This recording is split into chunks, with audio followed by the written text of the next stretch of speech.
Um, Dr. Hezron, this is the wrong webinar. This is the one we held early in the year. Thank you.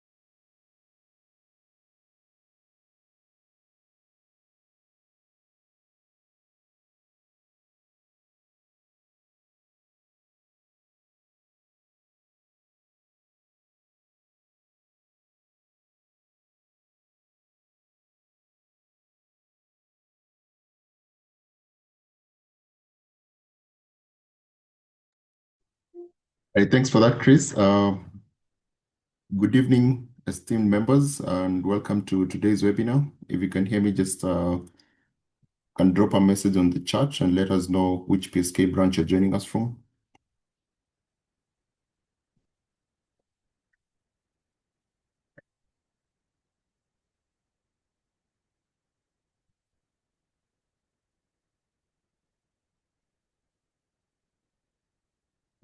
Right, thank you. Dr. Brand Sawe from North Rift, Dr. Diana from Nairobi, Dr. Vishal from Nairobi, Dr. Purity from Riru. Thank you so much for the responses.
Right, I see a question with regards to whether the event is on the PPB portal.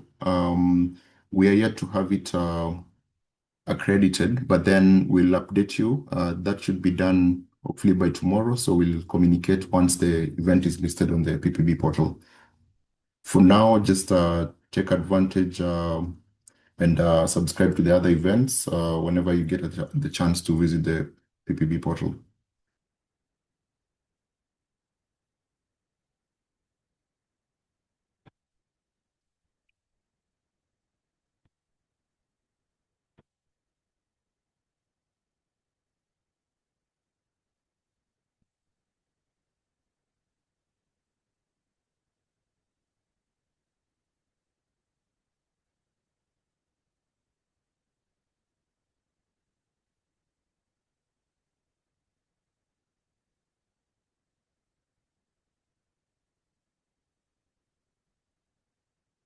Right, I think we'll get started. Good evening once again, and welcome to today's webinar.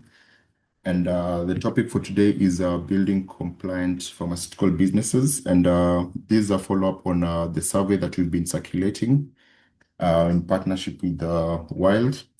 And the assessment was being done just to understand the overall compliance status among members.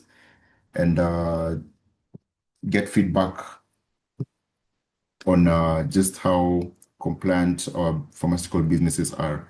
So for this webinar, we'll be getting feedback on the survey that we did. And aside from that, we'll also be getting some more information with regards to data protection. So I'd like to encourage you to be active and keep your questions ready so that they can be responded to at the end of the session. And for this session, we have Chris Odongo, who is the CEO of Wild International Limited, and also the co-founder of Sandbox. Just like I said, we're going to inform you once the event is listed on the PPB portal. So be on the lookout for that communication that we'll be sending out on our WhatsApp and email.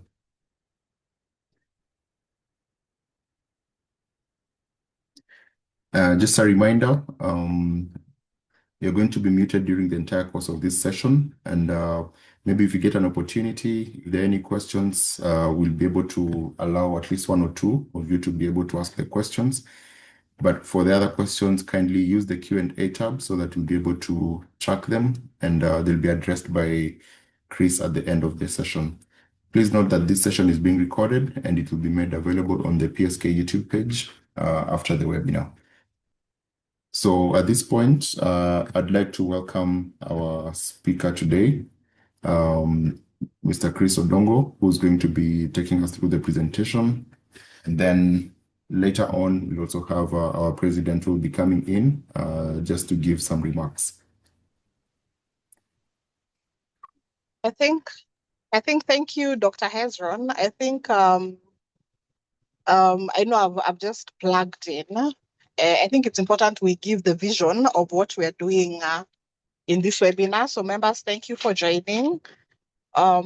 This is part of a series of making sure that our members understand the compliance or the how to run your pharmacy business efficiently. And it's just not going to be one webinar. It's going to be a series of activities that will help us become or will help in terms of readiness. Because one of the feedback that we're getting, especially for community pharmacy, is that pharmacists have the clinical awareness, but they also need to have the whole business awareness, because they are expected to be managers of those institutions. Those who are in the commercial areas of distribution, they also need to understand some element, to have some element of business awareness, as well as the compliance aspects. As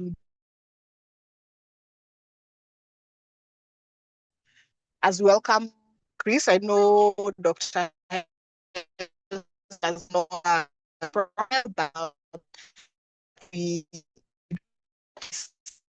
for being with us today.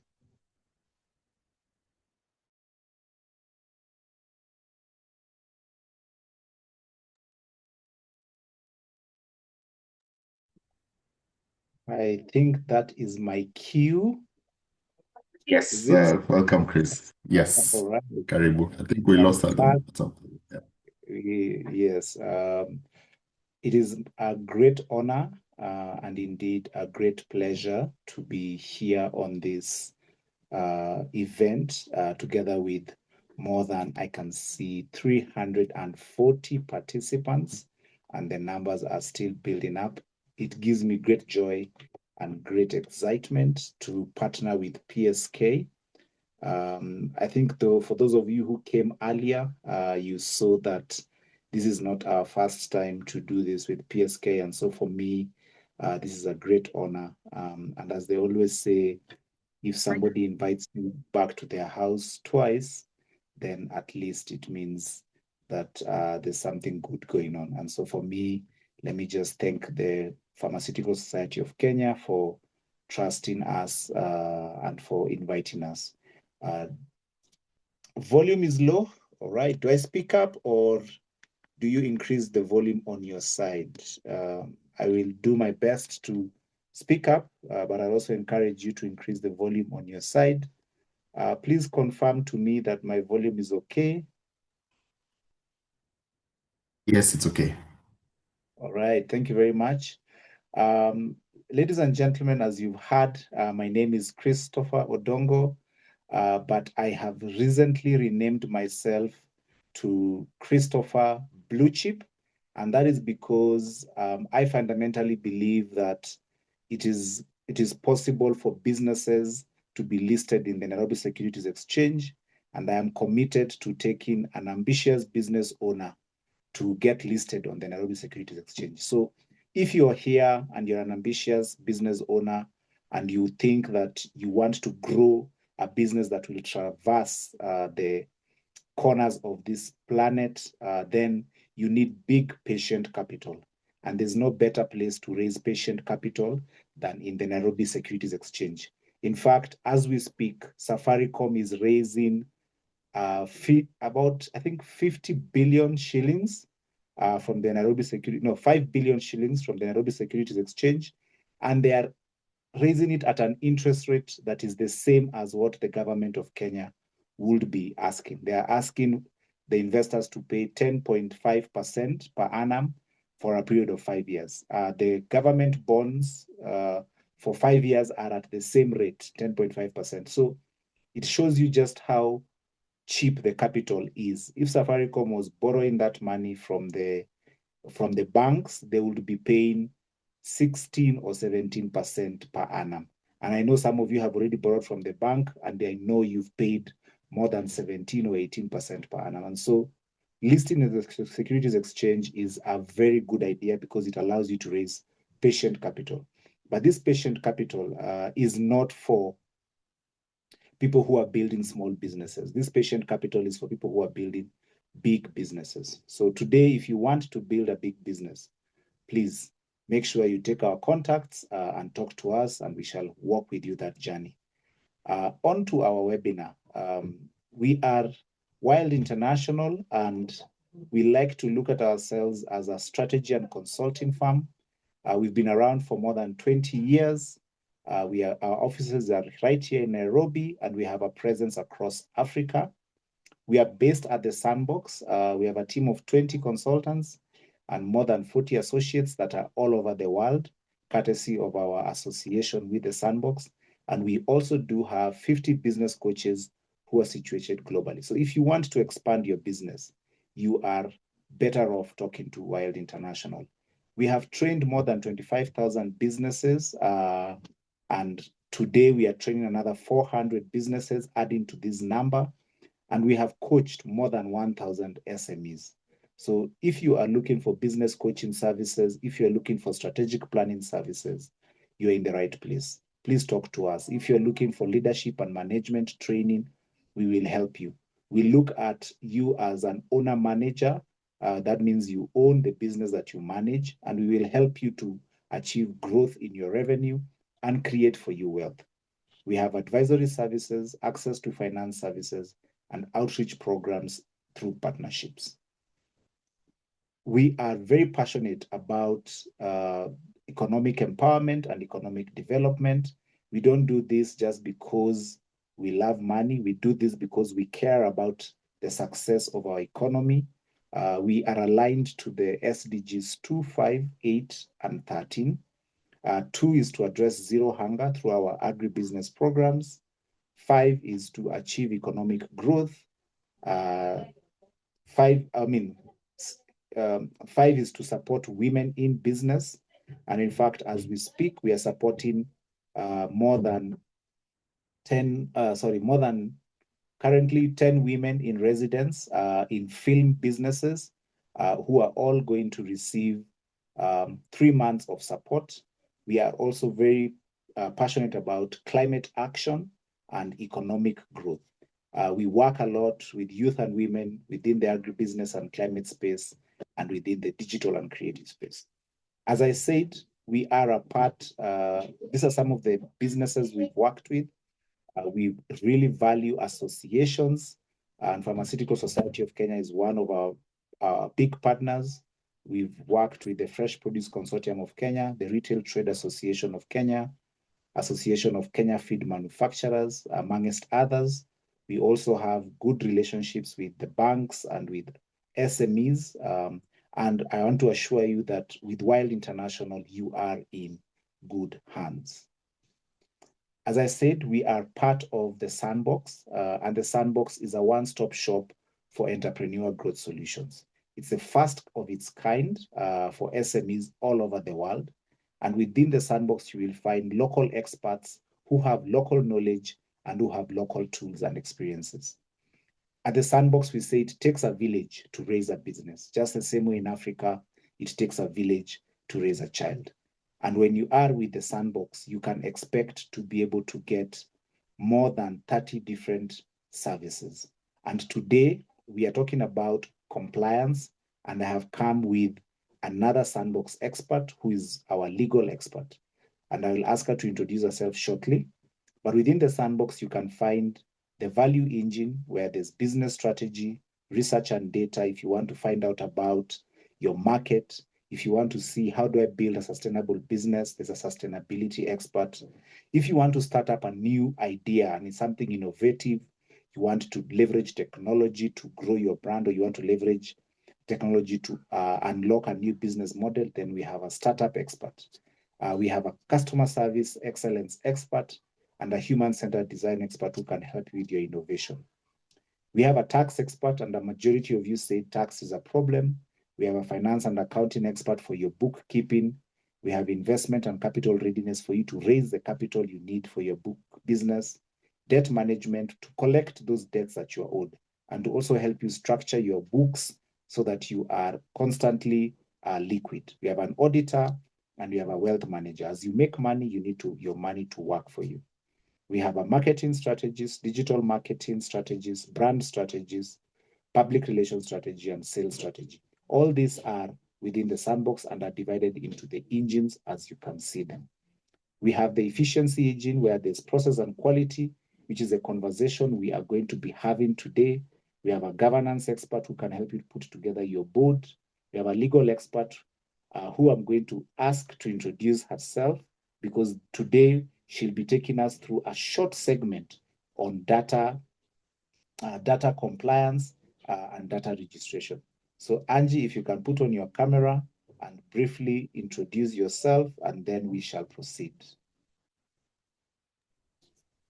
Okay, thank you so much, Chris, for the invitation and for the warm welcome and the introduction. My name is Angela Kioy. I am an advocate and the managing partner of Kenyan Company Advocate, and I am the legal expert at Sandbox. And I'm looking forward to engaging further. Thank you very much, Angela. And so, ladies and gentlemen, as I said, within the Sandbox, you have insurance, you have risk management, you have logistics, we have organizational safety and health, digital systems, ICT infrastructure and programs. And then finally, we have the capacity engine. And the capacity engine is where we talk about people. This is where we ensure that your greatest assets are always at their best. We have a human resource consultant, and we shall talk briefly about that today. We have a life coach, we have a leadership expert, team building expert, and you have a wellness. And even as we go towards Christmas, it's time for team building, but you also have to think about the wellness of your team. So, ladies and gentlemen, as a business owner, when you come to the Sandbox, you need not go anywhere else. And it is part of that reason that we are proud to partner with the Pharmaceutical Society of Kenya to bring you the much needed business skills that can help you grow your pharmacy profitably. So when we are going to go into our topic today, and when you're thinking about what we're going to talk about, we at the Sandbox and at Wild International, we say that any great company has 4 pillars. Any great company has 4 pillars. And if you think about any great company that you may want to consider, you'll notice that they have a very clear identity and they have a very clear profitable business model. They have a good strategy. They know how they're going to win in the market. They know how they're going to navigate, and they know how they're going to acquire their customers. And then they have systems and structures. These are the systems and structures that enable them to work and to work when the company is not, it enables them to it enables the company to work without the owner. That's what I'm trying to say. It enables the company to work without the owner. These are systems and structures. Ladies and gentlemen, a great company also has people, great people who are aligned to the top three ideas: identity, aligned to their strategy, and utilize the systems and structures to achieve great length. And so as we get into our conversation today, which is going to be on systems and structures, I want you to know that this conversation is around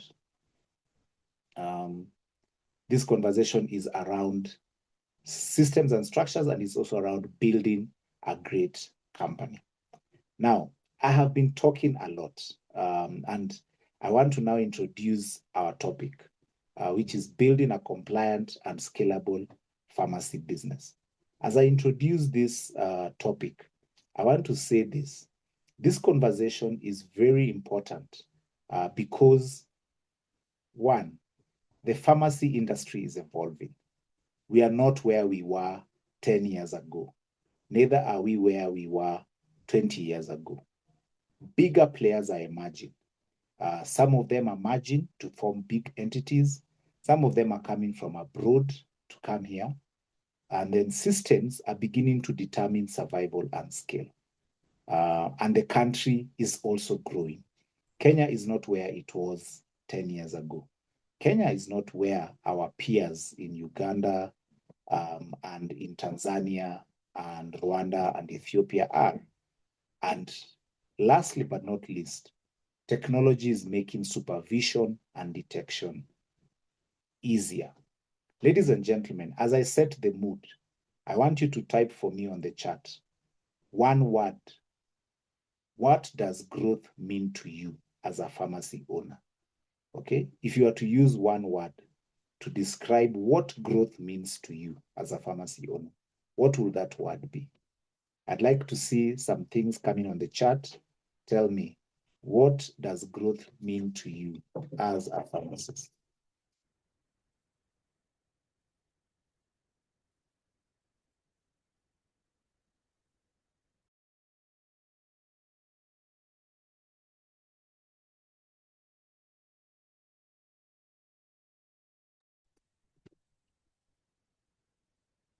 So, in one word, what does growth mean to you as a pharmacy owner?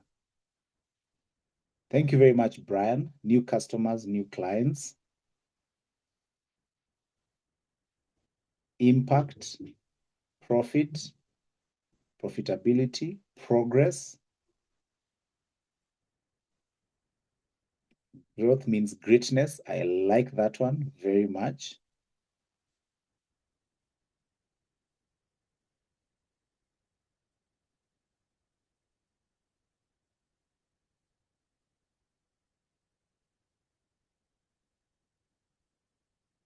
Right.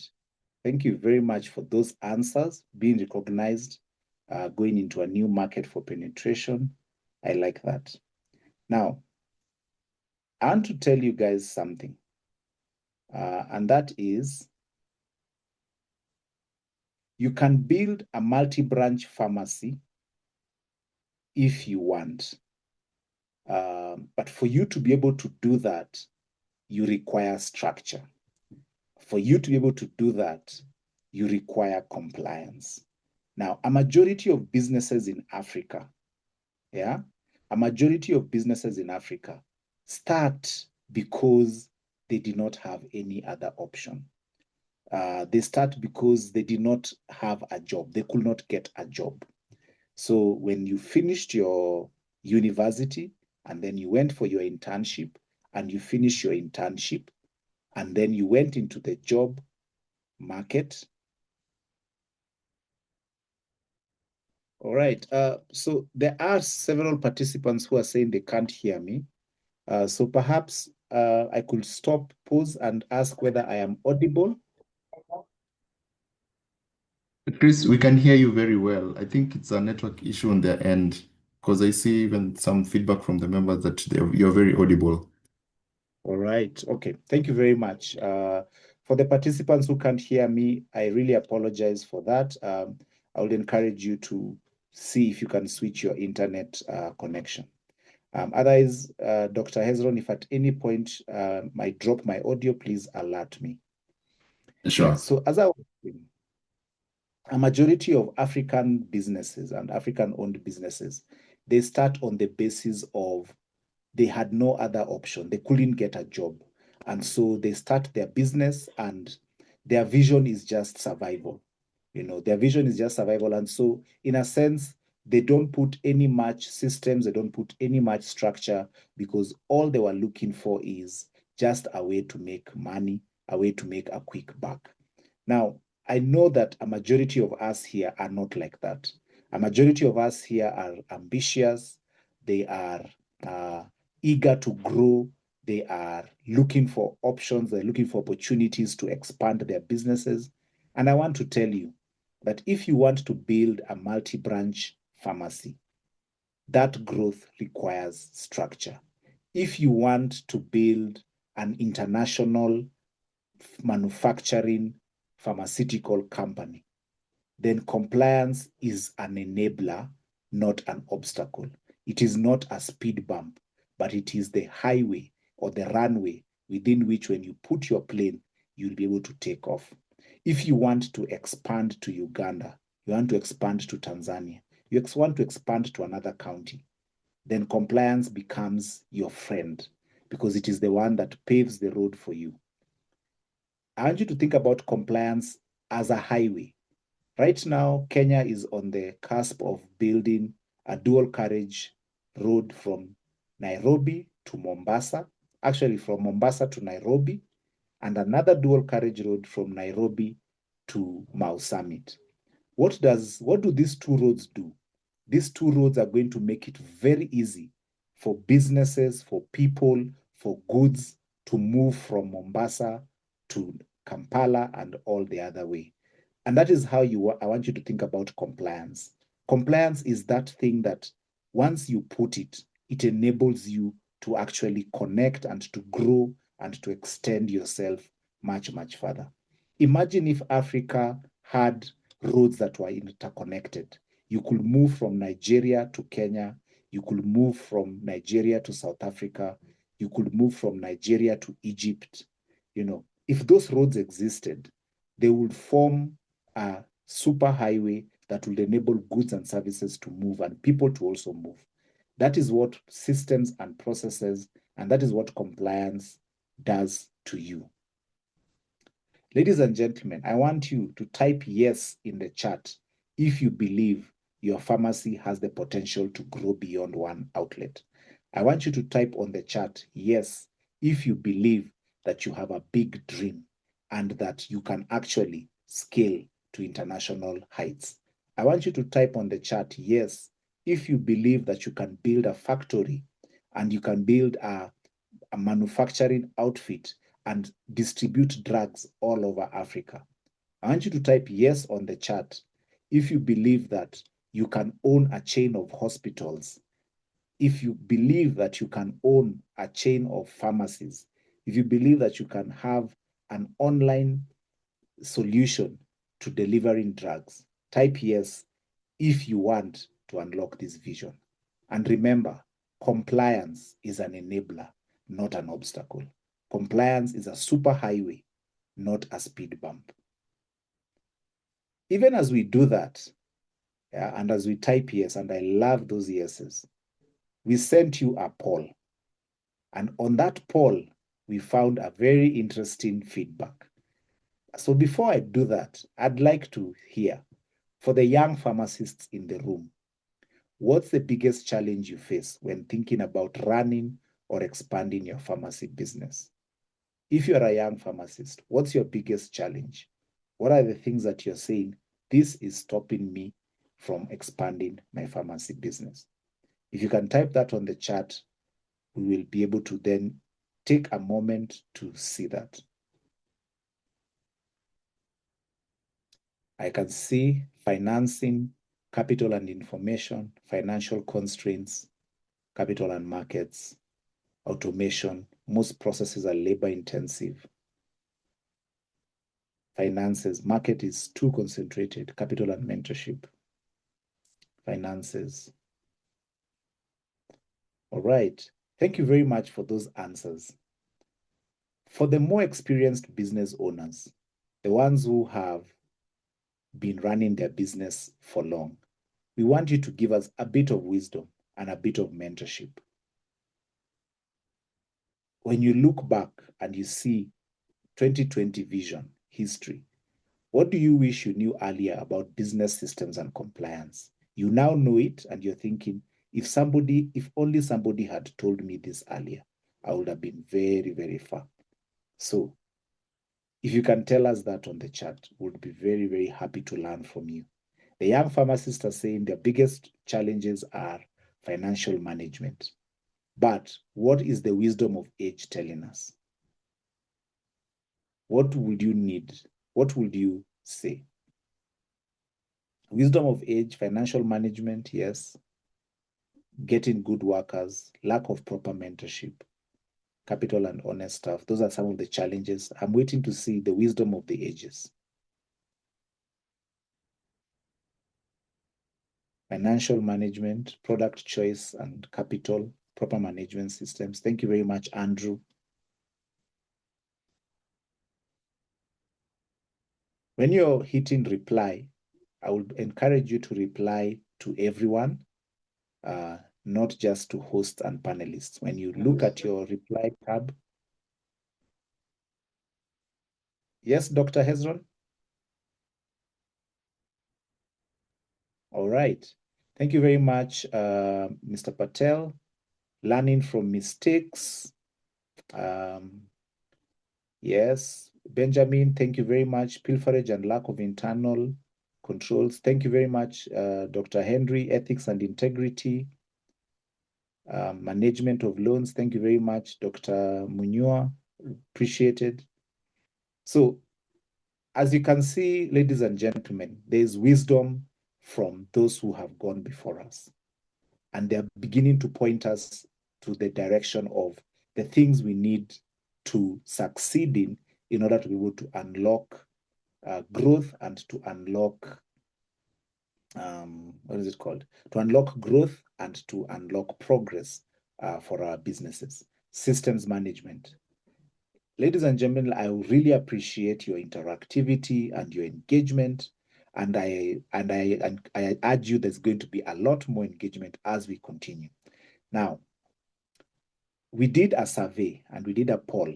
And as I get ready to share with you the results of that poll, how confident are you that your pharmacy is operating and is fully compliant with current regulations?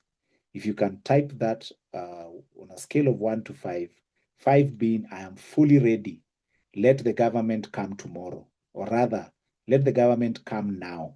They will find me fully compliant. 1, I am not ready at all. How are you doing on a scale of 1 to 5? And we did send you a compliance assessment, and I'm going to copy that link onto your chat. I'm going to copy that link onto your chat, and I'm going to ask if you did not fill the survey and you do have the time to fill it now. Please go ahead, click on that link, fill in that survey, and let us have, what is it called? Let us have your feedback even as I begin to share the results of that survey that some of the people who are here were able to fill. The advantage of the survey is this. It will allow you to have a self-reflection of where your business is and what your business is doing. The people who filled it in, I'm sure you could have for yourself a view of how your business is doing. So if you can click on that link, you can take the survey. As you do that, I will stop sharing my screen here and get into the next screen to share with you the feedback that we got from those who had filled in the survey previously. All right, so this survey is for yourself, and it will give you answers for you. But for now, allow me to put on full screen here.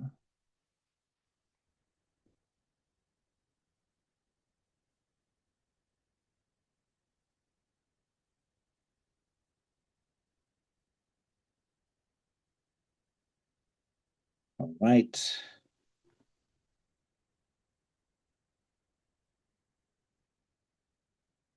I believe you can see my screen. Yes. So when we did the original survey, you can see this survey, you'll see the answers. 56% of the people who participated are retail pharmacists, 5% are in manufacturing, 23% are in wholesale and distribution, and 14% are in a hospital, and 11% are in a consultancy or doing other kinds of pharmaceutical related businesses. And so when we're looking at the results of this survey, please bear in mind that these are the people who have responded. In terms of age of businesses, a majority of the respondents are between 1 to 3 years, and several who are below 1 year. And then the next big number is the ones who are over 10 years. So again, when we are seeing these responses, we'll need to understand that there are people who are 1 to 3 year old, and then there are several, actually a majority, you'd say 17% and 27%, that will be making 44% are above 4 years. Yeah, and so this is going to be very instructive in terms of the results, because you'd expect then that a majority of people, if they are older, then they should be fully compliant. So the results are very interesting.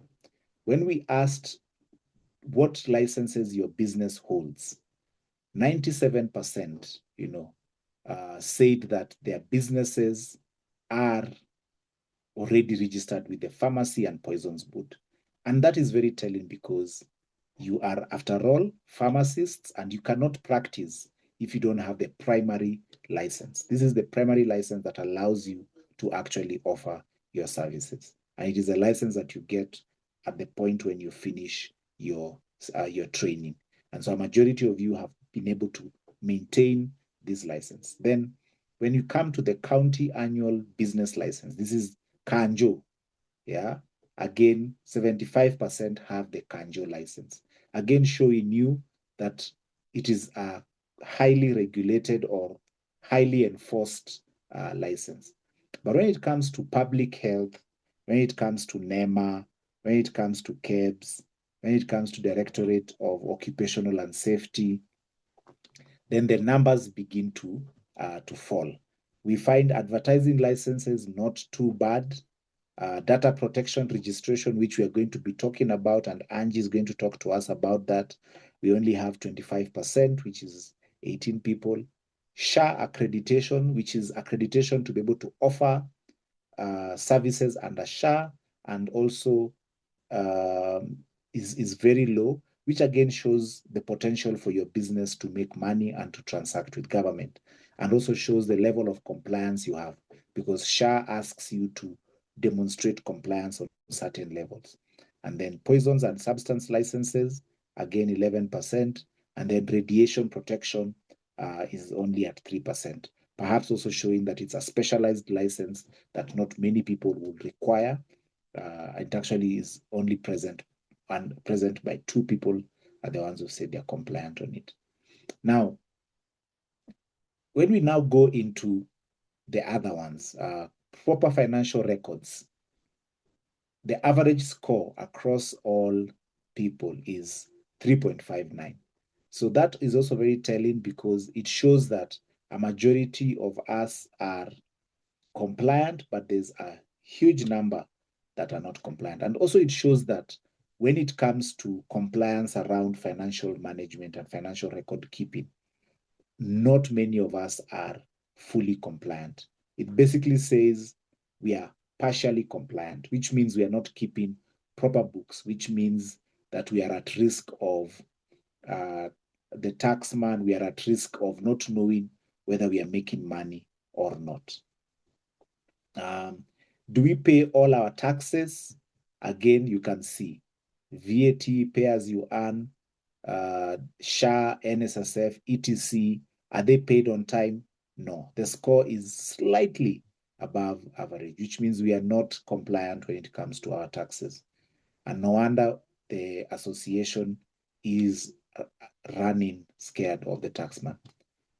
When it comes to staff and employment contracts, and in compliance with the Employment Act, we are borderline on, we are almost just at 50-50. This tells us that, one, the employees that are within our premises do not have employment contracts. They're just working for us on a day-to-day basis. This also tells us that we ourselves are not even in employment contract with the companies we work with.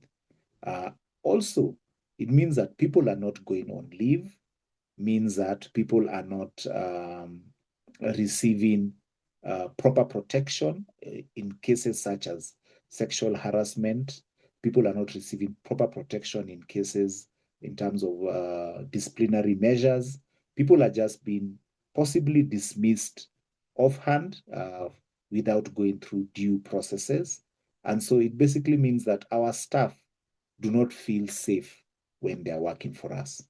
And that will result in high staff turnover, which will result in high cost of business because of the need to constantly train, retrain, and the spending of money to hire new staff.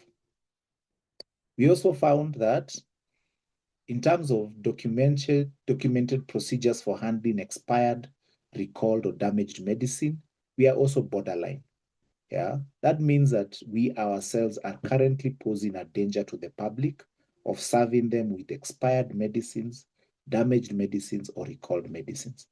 This is a very serious part, and it affects our practice.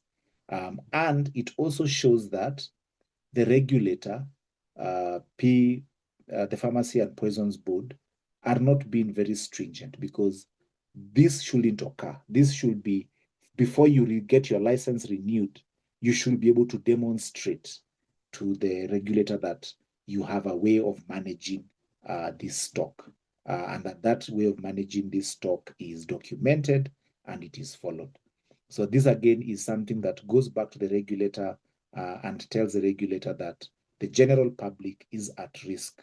And because we are an association, I would say that it is our duty to ask ourselves whether we want to wait for the regulator to wake up, or we want to encourage our members to comply. Because if anything was to happen, and the pharmacy that is in question is a pharmacy that is owned by a member of the Pharmaceutical Society of Kenya, then the reputation and the damage to the reputation is for all pharmacists. Think about the time when matatus have accidents. Enforcement doesn't come only on one matatu. Enforcement comes on all the matatus.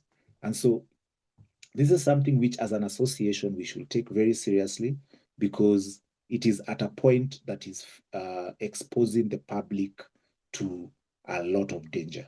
And so if a member of the public was to lose their life or was to become critically ill as a result of consuming expired, damaged, or medicine that had been recalled, and it was said that that person had a valid license from the PPB and that they had a valid membership from PSK, then the scandal would not only affect that individual, the scandal would have ripple effects across the entire pharmaceutical association. And so I would say that this is a point for the association, as a point to reflect and to try and drive members to compliance. Beyond that, in terms of internal audits and compliance checks, we're not doing it because it is not something that is top of mind. It's not front and center. When it comes to documented standard operating procedures for procurement, storage, and dispensing of medicines, there are no documentations. We are relying on our training, we are relying on our knowledge, and we are relying on trust. And that is not enough. There needs to be clearly documented procedures that say this is how we do things. These are our opening times, these are our closing times. When a customer walks in, this is how a customer is handled, this is how a customer is treated. If we're in the manufacturing space, this is how we do our manufacturing, this is how we run the factory, this is how we run the operations, this is how medicines are stored, packed, distributed. All these need to be in documented SOPs. Think like an ISO standard or an ISO certified institution. That is the standard. That is the quality and mark that we should be aiming for. This was a very interesting one because a lot of us said the business has a clear ownership structure and decision-making framework. And I harbor a guess here that a majority of our businesses are owned by us as individuals. And so, of course, decision-making structure is very clear. I am the one who makes all the decisions in this business. I do not need to consult anyone in this business. And I suspect that that is the case because I've been working with entrepreneurs for the last 20 years. Maybe I should have asked this question better and asked how many of us have an independent governance structure whereby when they want to make a decision, there is somebody they can go to say, this is a heavy decision. This is a big decision. I want to make it and I want to hear what your thoughts are. Majority of us, we make these decisions and we move on. And that is reflected here. Do we uphold transparent practices? A majority of us said yes. We avoid conflicts of interest, we avoid bribery, we avoid unethical marketing. This is very commendable, especially for our economy, because we know our economy is rife with corruption and corrupt practices. And so this is very commendable. And I'm hoping that we are telling the truth and not behaving like the church that says they are not corrupt, but somehow we end up with them sponsoring. But I digress. Let me move on away from that topic. Which areas do you want to understand better? For this particular one, we can see 43% want to understand license and regulation. Tax and financial management makes up the bulk. Data protection and privacy makes up the next big bulk. HR and labor law makes the third, and then quality assurance, and then governance and ethics. Today, we are going to talk about all these areas, but we will take a particular deep dive on data protection and privacy, where Angela will take us through some bits and pieces of that. And especially because data protection and privacy is something that is new, and it is something that is coming right at us as the pharmacy owners, because we are being looked at as critical data handlers. So thank you very much. I'm going to stop sharing and I'm going to pause and ask Dr. Hezron if there are any questions that have come on the chat so that I can be able to address myself to them before proceeding to the next part of the webinar. Are there any questions that have come on the chat, or are there any questions that have come on the what is it called, on the Q&A tab? All right, thank you so much, Chris. So I see there's a question from Dr. Gashuhi, who's saying most pharmacy businesses are SMEs.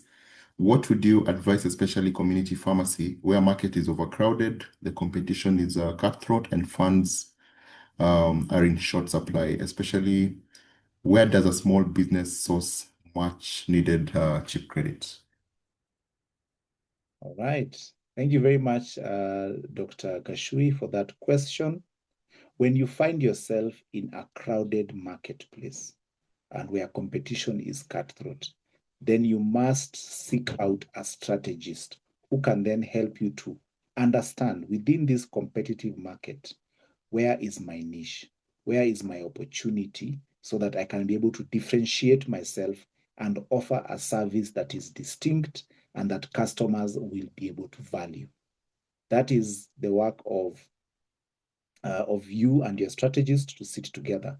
Your market research consultant or partner can go and study the market on your behalf, talk to potential customers, talk to existing customers, and understand what are the constraints, what are the pains these customers are going through when they're trying to access products and services. And therefore, what can we as a community pharmacy that is in this cutthroat space, how can we position ourselves differently? How can we attract that discerning client?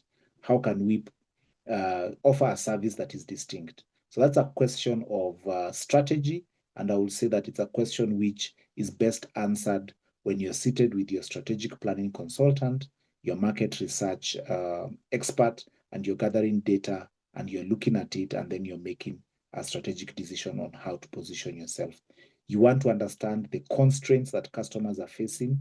And when I say constraints, I mean, for example, constraints are when customers are trying to access a product or service. Today, when a customer wants to buy groceries, one of the constraints they face is they have to leave their home and go to the supermarket. How they've solved that is they have delivery services. So you can imagine customers who receive goods and services right at their doorstep. They are getting a lot of convenience, and therefore there's a grocery store somewhere that is cutting through the what is it called? That is cutting through the noise to find customers. Same thing, customers were looking for cheap groceries from Marikiti, but they couldn't find parking at Marikiti. They couldn't find ways of getting access into these markets. So what happened is traders emerged who bring those groceries to their homes. So if you understand the customer and you understand the constraints they are facing as they try to acquire the drugs, then you'll be able to position yourself. But as I said, that is a question that is best discussed with your strategy consultant. Dr. Hezron, I can see there are no more questions, so I will proceed to the next part of the webinar, which is to begin to share some ideas and some tips with the business owners that are here. Let's see. Okay, sorry, that is the wrong layout.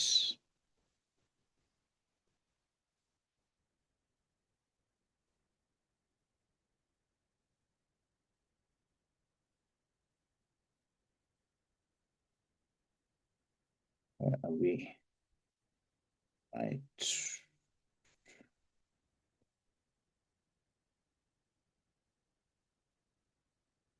All right, are we? Yes, you can see my screen. So for those who have filled in the assessment, please, thank you very much. I hope that it has given you an opportunity to self-reflect and to see. And so now we want to take a deep dive into business compliance. And it is at this particular point, at some point as we go through the areas, we will bring in Angela to talk to us about data protection. So the first area of compliance is the regulatory and the Pharmacy and Poison Board requirements. And we're going to look at all these 7 areas one by one, and we're going to take our time to understand them. Then we use the county and municipal business permits. Then there's the HR and labor law compliance. Then there's tax compliance. Then there's SOPs and safety and operational controls. And then Angela will come and take us through the data protection responsibilities. And we'll finish off by looking at financial and governance systems. And please, as we proceed, if you have any questions, please put them on the chat so that we can be able to talk about them. So, number one, when it comes to the Pharmacy and Poisons Board, I will dare say that here I am preaching to the choir. You are all pharmacists, and you wouldn't be in business if you are not compliant. But as we've seen from those that survey, yeah, there is an issue around handling of expired products or recalled products. And so what I would say is look at your premises, look at the validity of your premises, look at your practice licenses, make sure that you renew them on time, make sure that they are in place. When it comes to labeling, dispensing, and storage, I need not repeat this because these are things which you learned in school, you have practiced, you have observed during internship, and these are things which begin to distinguish your pharmacy. When a client walks in to your community pharmacy, when a client comes to your factory and they want to order drugs in wholesale, when a client comes into your consulting practice, what is the kind of feeling they get around how well you are organized? Do they get the feeling that they're dealing with a quack, or do they get the feeling that they're dealing with a professional? You know, are you ready for inspection? Are you handling controlled substances correctly? Are they under lock and key? Is there an access control, especially for the critical drugs or for the highly controlled drugs? Do you know who has access to them so that they are not falling in the wrong hands? And at this particular point, I want to ask, has anyone ever been visited by PPB? What was your experience? Is there anyone? And Dr. Hezron, for this one, I would allow if somebody would want to share their experience, they can be given an opportunity to speak. So if there's anyone out here who wants to share their experience, whether when they were visited by PPB, what was your experience? And both negative and pleasant. There could be somebody who had a pleasant experience when they were visited, everything was in proper order, and they can share that experience, or somebody who had a nasty experience when they were visited, their things were not in order. What was your experience? Is PPB visiting us? Or perhaps there is no one who has ever been visited by PPB because PPB is asleep. Is that the case? Is that our experience? I'd like to see. Dr. Hezron, if you can, if there's anyone, we can unmute them, or we can give them an opportunity to share with us their experience. So I see there's a Mukenya who's raised his hand. I think, I don't know if you have a question, Maybe, no, he's Doctor. supposed to share his experience on visit by PPB.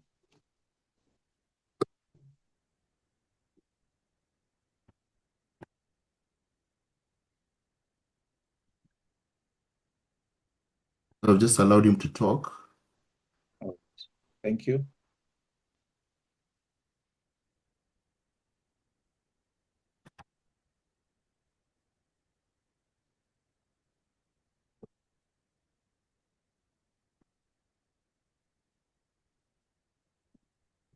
I'm Okay, not seeing any other hand. Yeah. okay. Mukenya Mulama, are you able to hear us? Are you able to speak? All right. I don't think he's able to talk, or if he's talking, then we can't hear him. Mukenya Mulama, you are on mute.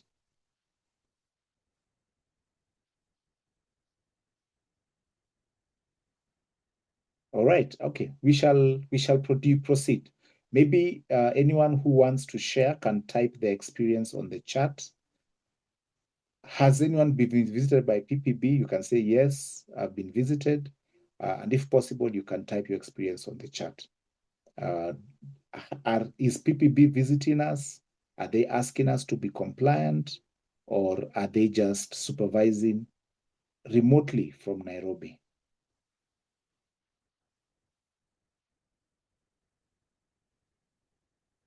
Yes, Margaret says, my colleague was mishandled and her locks were cut. Very sorry to hear that.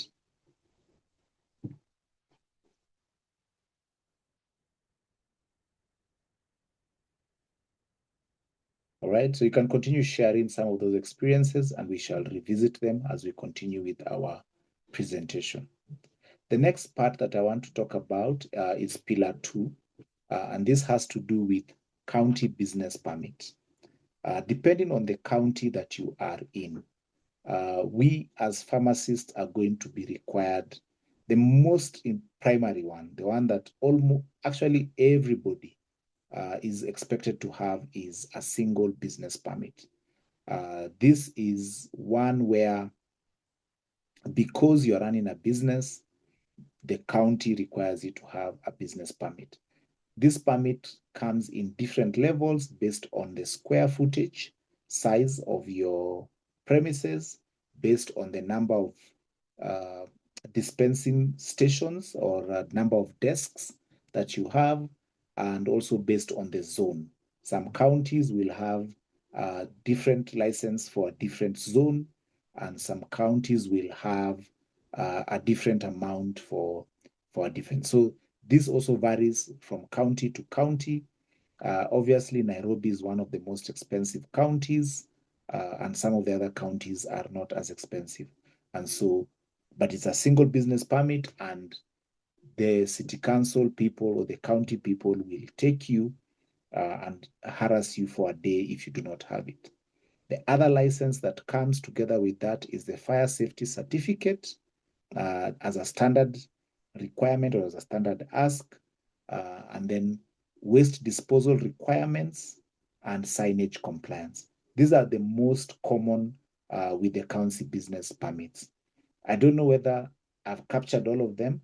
Perhaps out of our 469 guests,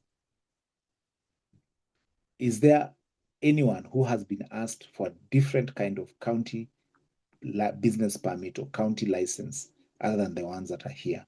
These are the most common. I'm not saying they are the exhaustive. There are counties that have that will require you to also produce a health certificate, but that is typically normally used for food businesses. But you never know. Counties sometimes create their own new laws and their new bylaws. Yes, public health certificates. Yes, there are those ones which are supposed to apply a lot for food, for people who are handling food, but you may be asked for them, and especially also if you have what is called a discharge. Yeah. Yes, experience is like a traffic police, pest and rodent control certificates. Yeah, you've been asked for those. It's very interesting.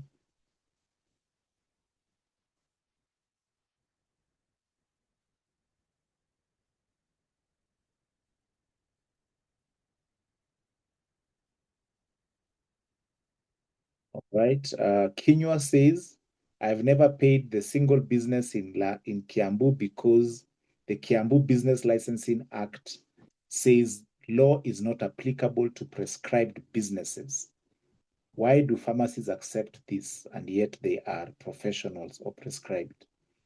Yes, vehicle distribution to other counties, food handlers, OSHA, these are all food handlers certificate. Yes, that comes from the county. OSHA comes from OSH, and we're going to see it in a couple of slides just ahead. Yeah, so Kinyua Mureithi, this is a very interesting statement. Are there other counties where prescribed businesses are not asked to pay for the annual license? I suspect you'd have to keep going to court all the time to protect yourself from the city county people.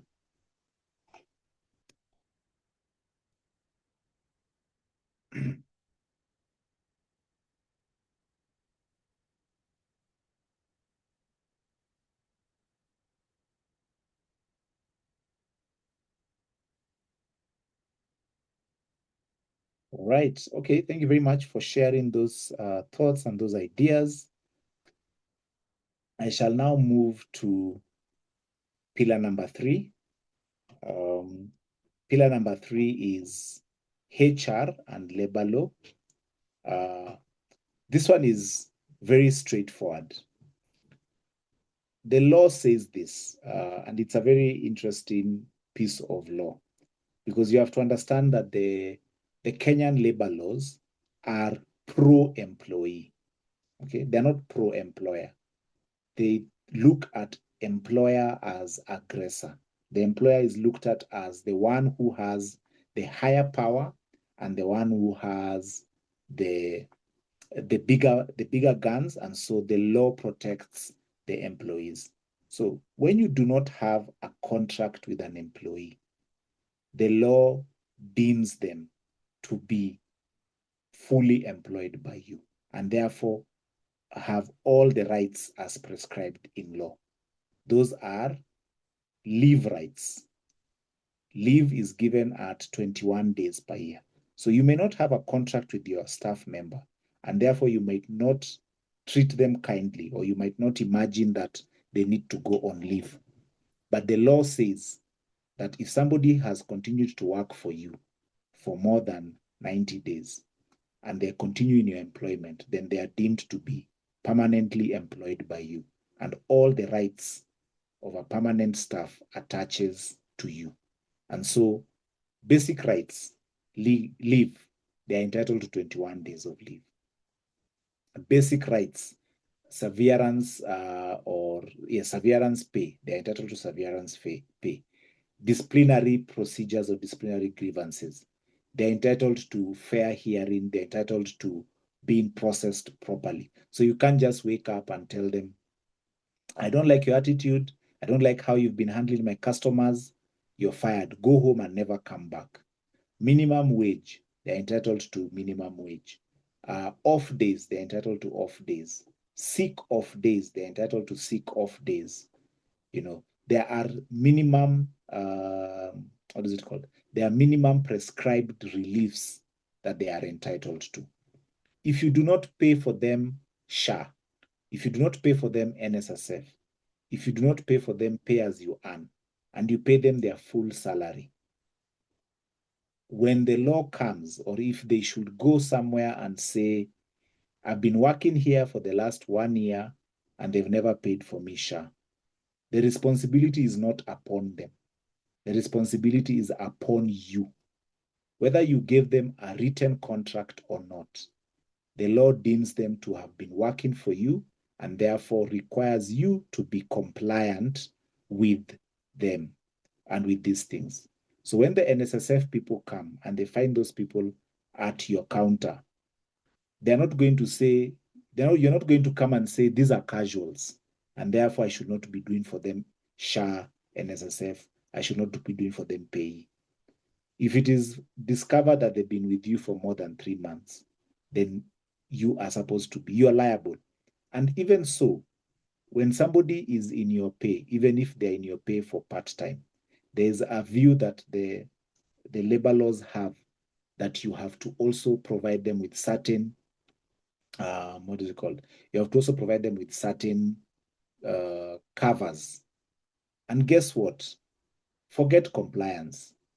If that person falls ill and they don't have SHA, they're going to come to you as their employer and they're going to say, boss, I am unwell.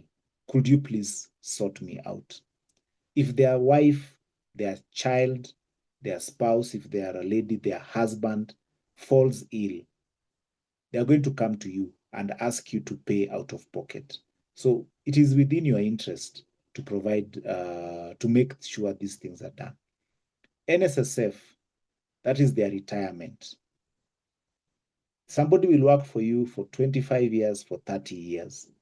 On the day that they're leaving your employment, they'll be looking at you and asking you, boss, what are you sending me home with? At that point, you can't give them 100,000 or 50,000. It will be very and patently unfair on them and on you. And yet there's a framework that allows you to deduct money from them.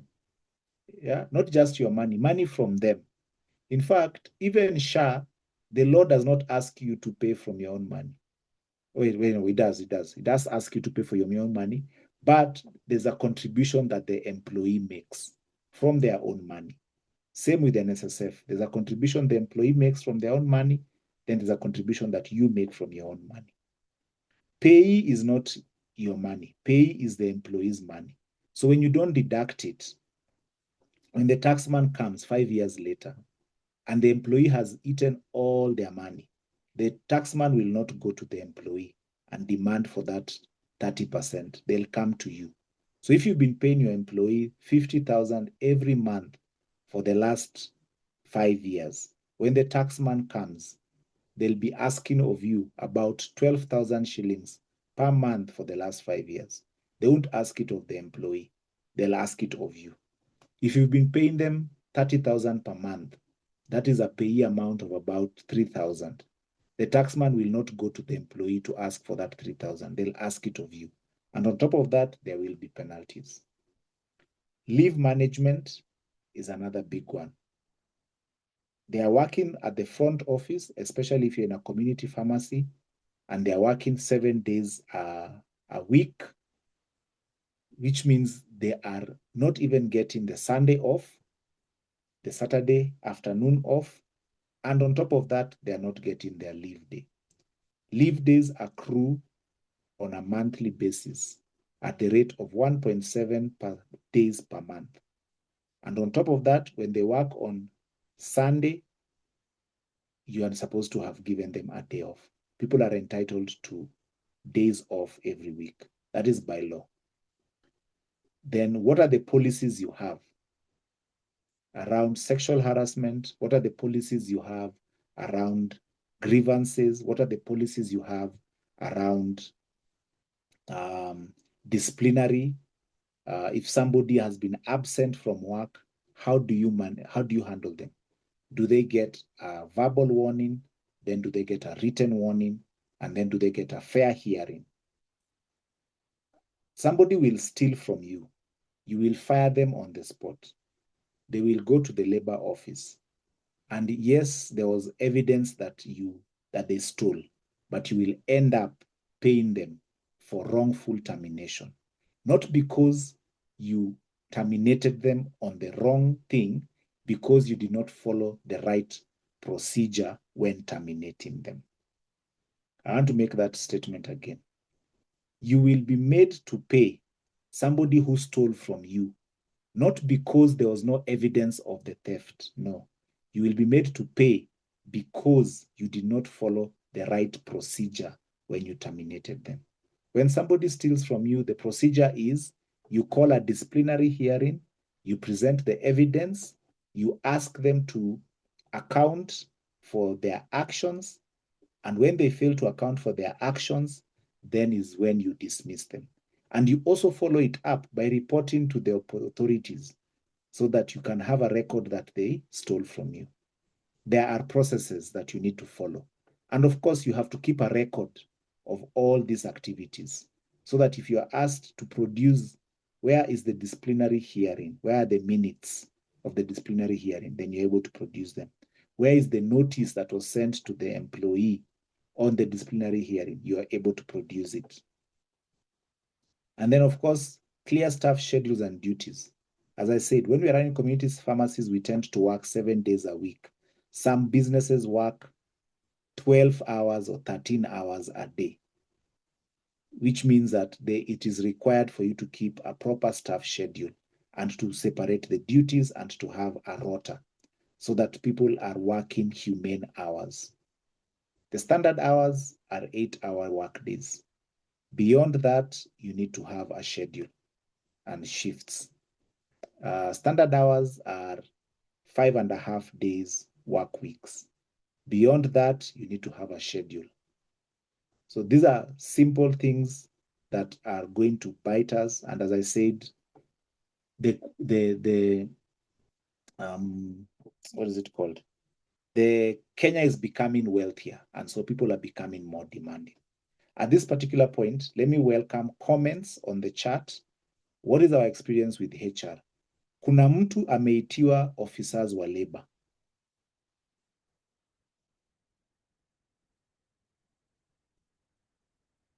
Gerald Odhiambo, I like your comment. If you follow everything to the letter, then the employer will go home with nothing, especially for retail pharmacy, which sometimes barely makes 3K.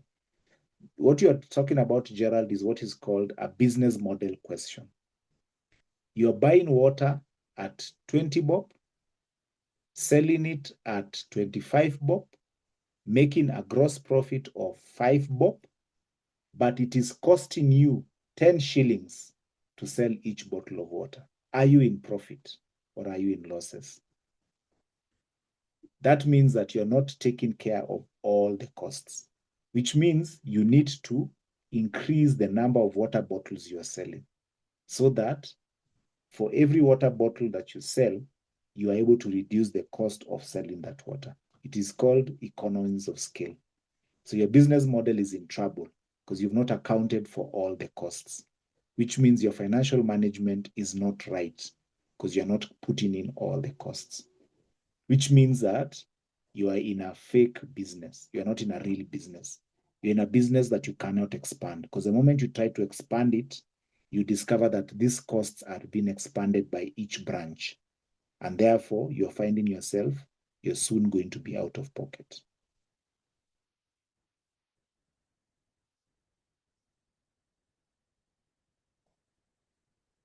Thank you very much, Geoffrey, for that question on laying off employees. When you want to lay off employees, you're required to notify the labor officer and tell them that you wish to lay off that employee or to lay off some employees. Then after notifying the labor officers, there are some calculations you need to make in terms of redundancy pay. And then there's a notice period that you also need to give. So these are simple steps that the HR consultant that is based at the Sandbox can guide you with if and when you need to do them. But the steps are: 1, notify the labor officer; 2, make a calculation on the notice period and give the employees the required notice; 3, make a calculation on the severance pay, that is the amount of money that the employees have earned for every year they've worked. It is normally 15%, I think, no. Angela, is it 15 or 30% of for every year worked?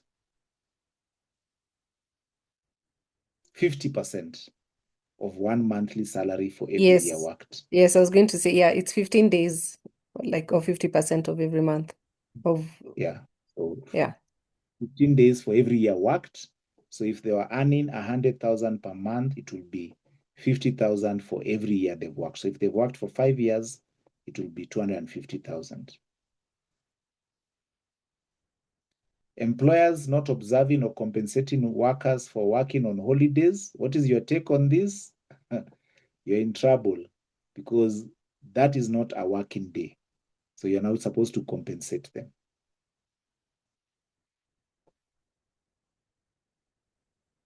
It goes into fair labor practice. All right, I shall go to the next slide on tax compliance. And ladies and gentlemen, let me say this. Today we are just having a global overview. The one we are going to do a deep dive is on the data protection. That's where Angela will do for us a deep dive. But for these other ones, we are having a global overview. And at a later stage, with the Pharmaceutical Society of Kenya, we should be able to bring for you a deep dive in each of these areas. However, if you require urgent help in any of these areas, I'm going to give my contacts, and I'm going to, yes, if you have paid NSSF, you still need to pay severance pay.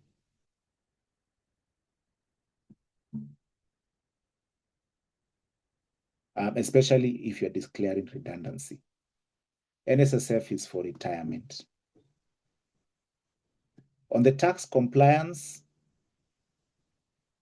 depending on how you've registered your pharmacy, depending on the products that you're selling, you need to check whether you are liable for VAT, pay as you earn, and income tax. Those ones, automatically you're liable because you're earning an income.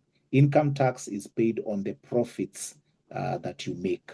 Pay as you earn is what you give to your employees. VAT is based on a threshold. If you're above 5 million per year, then you need to register for VAT. If you are trading invertible goods, you need to register for VAT. Again, this one is taken on a case-by-case basis. You need to keep proper receipts and you need to keep proper records. Today, in Kenya, proper receipts and proper records constitute something called e-TIMs. So you cannot have a proper receipt or a proper record if you do not have an e-TIM record. You need to be able to track your stocks so that you have a clear value on the valuation, and you also need to be able to expense them. You also need to know when your stocks have expired, who is liable. Are you returning them back to your supplier, or are you absorbing that loss? And so when you're tracking them, you need to be able to know this stock is about to expire, which means that I need to start making a provision to record its expense. You want to avoid penalties and interest, especially from KRA. And then let me tell you this, ladies and gentlemen, KRA is not an enemy. Poor bookkeeping is your enemy. And not just poor bookkeeping. When you employ a crooked accountant, or when you employ an accountant who likes shortcuts and therefore keeps your records poorly, that is going to come and bite you. Because when the KRA come and they come and find your accountant has been putting poor records, your accountant is not going to be liable. It is your business that is going to be liable. Yes, you may have contested e-TIMs based on patient privacy and confidentiality, just like the medical doctors. The court has to rule on whether that is there or not. Maybe Angela, you can comment on that as I take a voice rest. Yes, I think thanks, Dr. Rimo. I think I have seen something towards this line when it comes to patient privacy and confidentiality on the e-TIMS issue. Essentially because what e-TIMS is asking you to share with the government contains a lot of private data, which is not necessary. And so it is definitely something that would likely be successful if you go down the road of contesting it, simply because they have, and we have seen this in many instances where government has been told that they are collecting too much data or they are requesting for too much information, which they do not actually need to fulfill their mandate. So, for example, why does KRA need somebody's diagnosis when it comes to medical data is something that now has been questioned, and I have to check where exactly the issue has gone through, how far it has gone for the doctors. But generally, it is likely to be, I will just say with confidence, it is likely to be successful because even there have been many, many rulings that have happened over the last year where the government has been restrained from collecting too much private personal data because of the confidentiality issues. Yeah. All right. Okay. Thank you very much, Angela. There's a question here. Let me just look at it.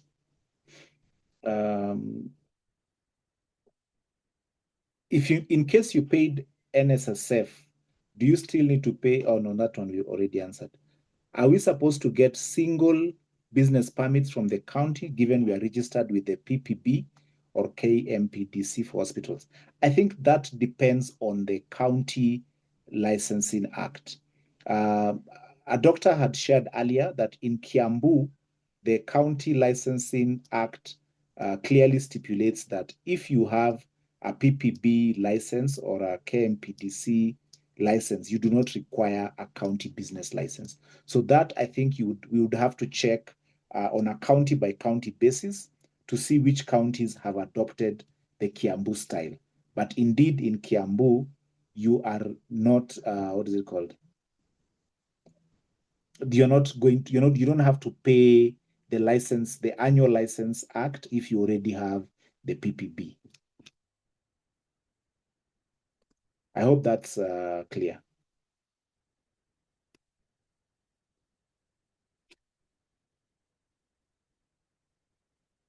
All right. The other question here is,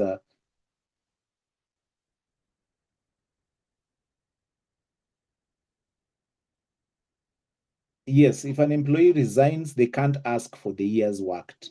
They resigned, they left voluntarily. So as long as you've been paying their pay as you earn, you do not owe them anything else. But when you declare a redundancy, that's the difference. When declaring a redundancy, you're basically saying that the company wishes to terminate employment of these people because it is going through a hard time. That is when that severance pay or the annual gratuity kicks in. Yeah. But as I said, if you are going through such a case or such a scenario, we would recommend that you talk to the HR expert at the sandbox for very specific guidance. When a guard resigns and you did not pay their NSSF, what happens? They can go to NSSF and NSSF can come to you and ask you to pay all the arrears that you did not pay. And you will also face penalties. So not paying NSSF during somebody's employment does not extinguish. Your obligations do not extinguish with them leaving your premises. Your obligations continue up to until the day and even if, I think your obligations even don't extinguish even if they die, you're still supposed to have paid.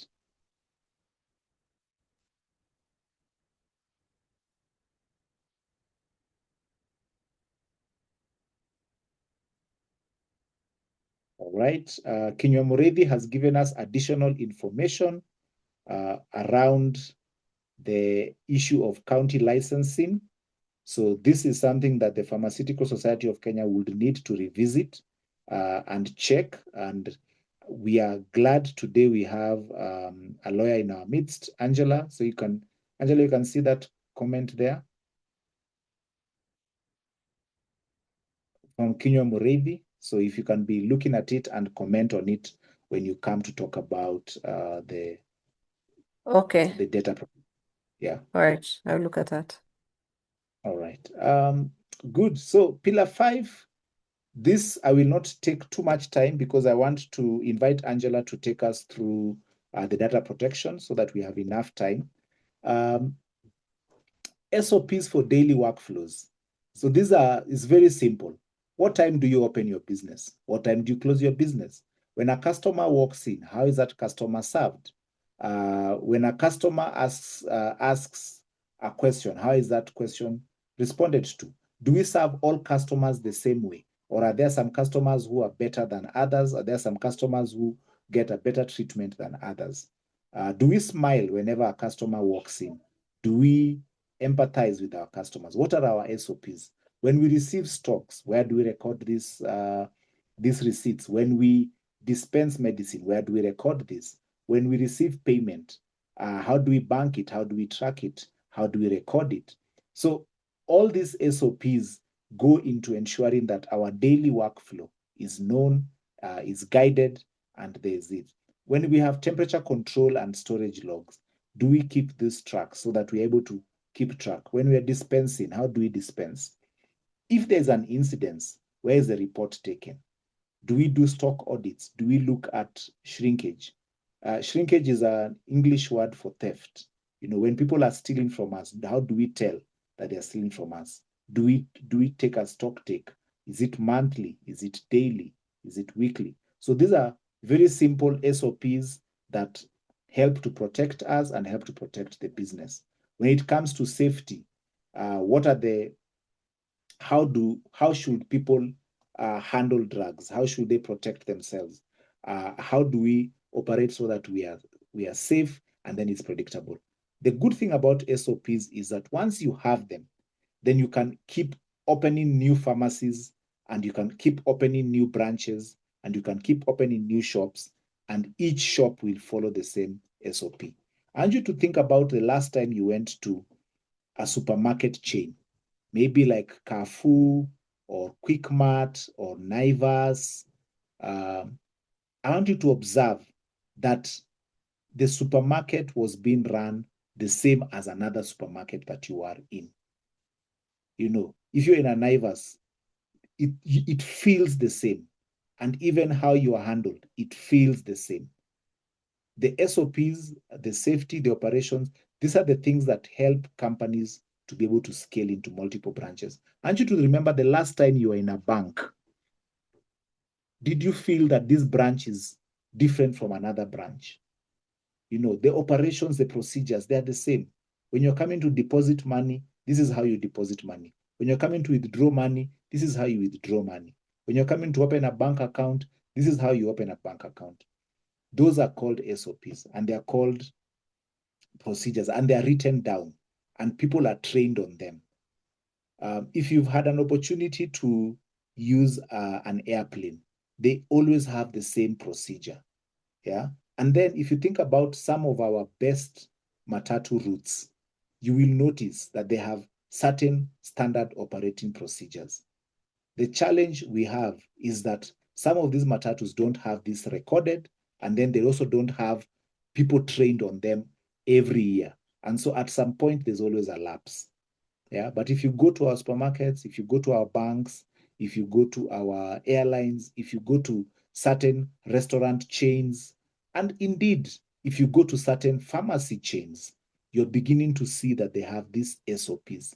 So if you want to open a chain of pharmacies, you have no options. You have to have your SOPs, and you have to document them. And then you have to train your people on how to use them. That is the only way that you can do that. You have not been paid from August. What's the proper channel to exiting the premise and they still have your license? That one, you go to Angela, the lawyer, and she will write for you a demand letter and take your employer to court, a small scale court. And Angela can comment on that as I invite her to now come and take us through data protection. In data protection, we are going to be looking at consent, storage, password protection, staff awareness, privacy notice, proper disposal of hard copy records. And we are looking at data protection because we are handling sensitive health data that belongs to our clients. Angela, without much further ado, I'm going to stop sharing my screen. I'm going to switch off my video, and I'm going to hand over to you for the next 20 You're going to minutes. hand over the instruments of power. Yes, the instruments of sharing knowledge are coming The to you. instruments of sharing knowledge. Okay. All right. Thank you so much, Chris, for this opportunity. I am just looking for my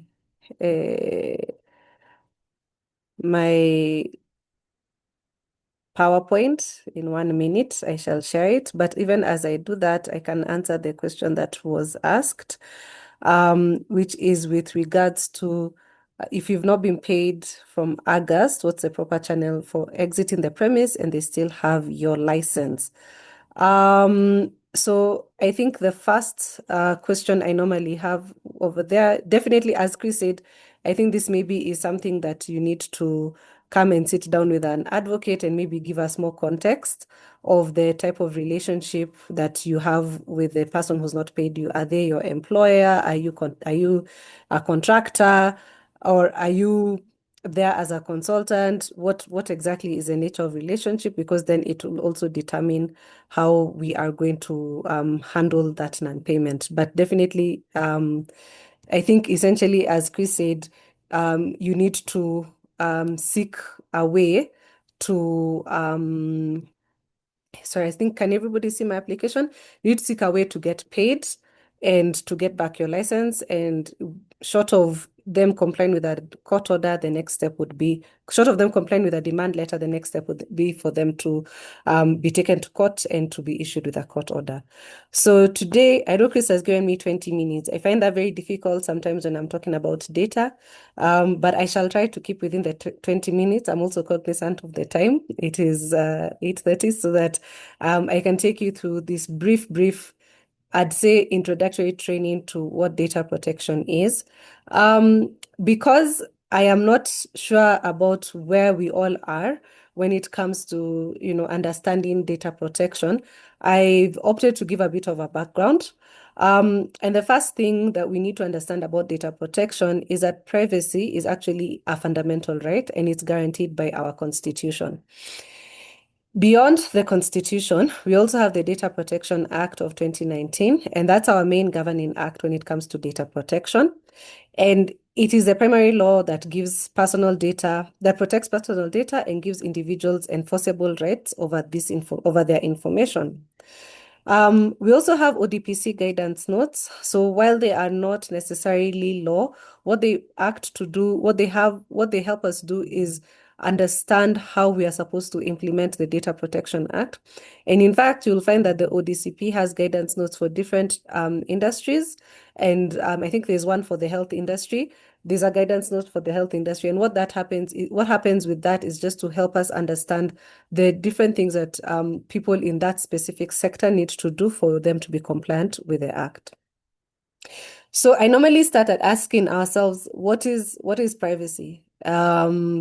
And to be honest, privacy is very difficult to define because it has very many components. You can have a teenage child who says, "Get out of my room. I need my privacy. Don't look at my phone. I need my privacy." So privacy has very many different components and very many things to think about. So the first thing is that it's the right to be let alone. And that just basically means do not disturb me or my personal information. If I do not want you to know, you should not know. You do not need to seek any information about me that I do not allow you to know. Secondly, related to that is limited access to self. So I have a right and you have a right to determine how much and what information I want to share and with whom I want to share. There's secrecy, meaning that there is information all of us in our lives want to keep secret or is considered private. And I think in this space, in the pharmaceutical space, and the pharmaceutical industry and in the medical space, that is very true, that there's a lot of information that you may come across that people consider secret or private and do not want the world to know. And then there's also individuals' dignity and autonomy, your personhood, because again, even with the type of data that you hold and you process every single day, that any breach of that data could come and damage someone's dignity and their autonomy, where if that data becomes public, they could feel that they have lost their sense of dignity and people now know something about them that they did not want them to know. Yeah, so data privacy, it just deals with the individual's ability to choose the flow of personal information, how it can be used, and who has access to it. And information privacy deals with the rules, which is now what we're going to do and dive into, the rules around the collection and processing of personal information. So if you have any questions, please put them in the chat and I will get to them. I know I am talking quickly, but it's because I feel like I have a lot to say and I want to do it in the period of time that I have been given. So the first thing we need to know about data protection is that there are certain key principles. And these key principles just help us lay the land. And I'll go through them quickly. I will share this slide so that you can be able to get more context. So the first is to understand what information does the Data Protection Act cover. And this is personal information. So any information relating to an identified or identifiable natural person. So what that means is that any information that if I said certain things, you knew you're talking about me. So for example, let me use Chris as an example. If I just told you, oh, this is a strategy expert, you may or may not know, there are many people who are strategy experts, yeah?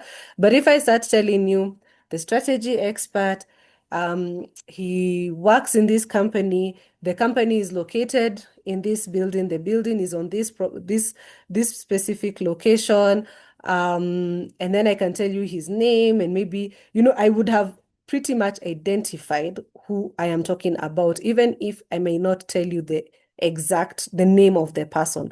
So it is any data that is capable of identifying a natural person. And that data can be anything. It can be my address, which is capable of identifying me. It can be my phone number, which can be used again with just a bit of few steps. You can know my name, it's my ID number. So any data that's capable of identifying a natural person. And of course, it does not cover any corporate persons, but it only covers people. So there's the other term that you'll hear a lot, which is processing. And processing just means anything that you're going to do with the data. So whether you're collecting it, whether you're recording it, whether you're storing it, organizing it, retrieving it, consulting. So just think about the systems that you're using. If you need to pull up from the hospital system, for example, a particular prescription. So that process of, getting into the system and picking up that data is still part of processing. So anything that you do with data is considered processing. The other thing you'll hear a lot about is data subject rights. And I'll spend a bit of time here because these are the key things that you need to consider when you are handling personal data. So the first is the right to be informed why their personal data is being collected and what it shall be used for. So this information is key. That means that at any given point in time, if you're collecting data, for a particular reason, that data subject ought to be informed of why it's being collected and what you're going to use the data for. And maybe I can just think about, I know Chris had touched on delivery, yeah, for example.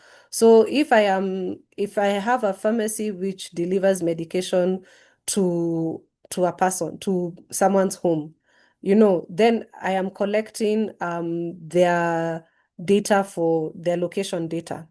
The person whose medication is being delivered needs to understand that the reason why I am collecting this data is for me to be able to finalize the contract that we have. So part of the contract is for me to deliver the medicine to your home. So I need this data for that purpose. However, if you're collecting the data for you to start a loyalty program, you need to inform them and get their consent that this is what the data is for. It's for a loyalty program. The second thing is that data subjects have the right to their personal data. So you can never deny a data subject their personal data. If I come and say, I left a prescription here 3 weeks ago, can you please retrieve it for me? It's my personal data. It's something pertaining to me, then I have the right to that. They have the right to object to the processing of all or part of their personal data. So regardless, if I have given you consent prior, I can then come back and say, I don't like how you're handling my data. So if I've given my phone number for the purpose of making a payment, for example, and then you're able to take that phone number. I know this used to happen a while back. You're able to take that phone number and now start sending me messages and telling me, oh, please come back. We have offers for you or whatever. I have the right to tell you, actually, no, you should not be processing my data. Even if I had ticked a box saying, yes, you can send me promotional material at any period of time, as long as the data is mine, I'm able to say, please stop processing my data. I have the right to correct false or misleading data, which of course can be very, very important in the case of medication and prescriptions and illnesses. So being able to correct that false or misleading data, especially where decisions are going to be made on that data, and to delete false or misleading data about them. But even beyond deleting false or misleading data, data subjects also have the right to deletion. They can have the right to be forgotten. They can actually come in and say, do not forget who I am. Do not process my data anymore, and you need to delete it and delete it from your systems, and you should never process my data again. And that is a right that they have that you must comply with. So the second key thing that we need to understand when it comes to data protection, it's like a dual system. The first system is dealing with the rights. Yeah. So the rights are what rights do you have as an individual, as a data subject? The second system is dealing with the principles. So at any time you're handling data, you need to be cognizant of the rights and you need to be cognizant of the principles. Both of those things have to be in existence. Now, when you're processing, when you're thinking about principles, you don't have to satisfy 100% of the principles. You don't have to check all of them, but you must be able to identify what process I am doing with the data, what principle allows me to do that, and which data subject rights am I safeguarding. So the first principle is lawfulness, fairness, and transparency. And this just basically means that there has to be a valid legal basis for collecting and using the data.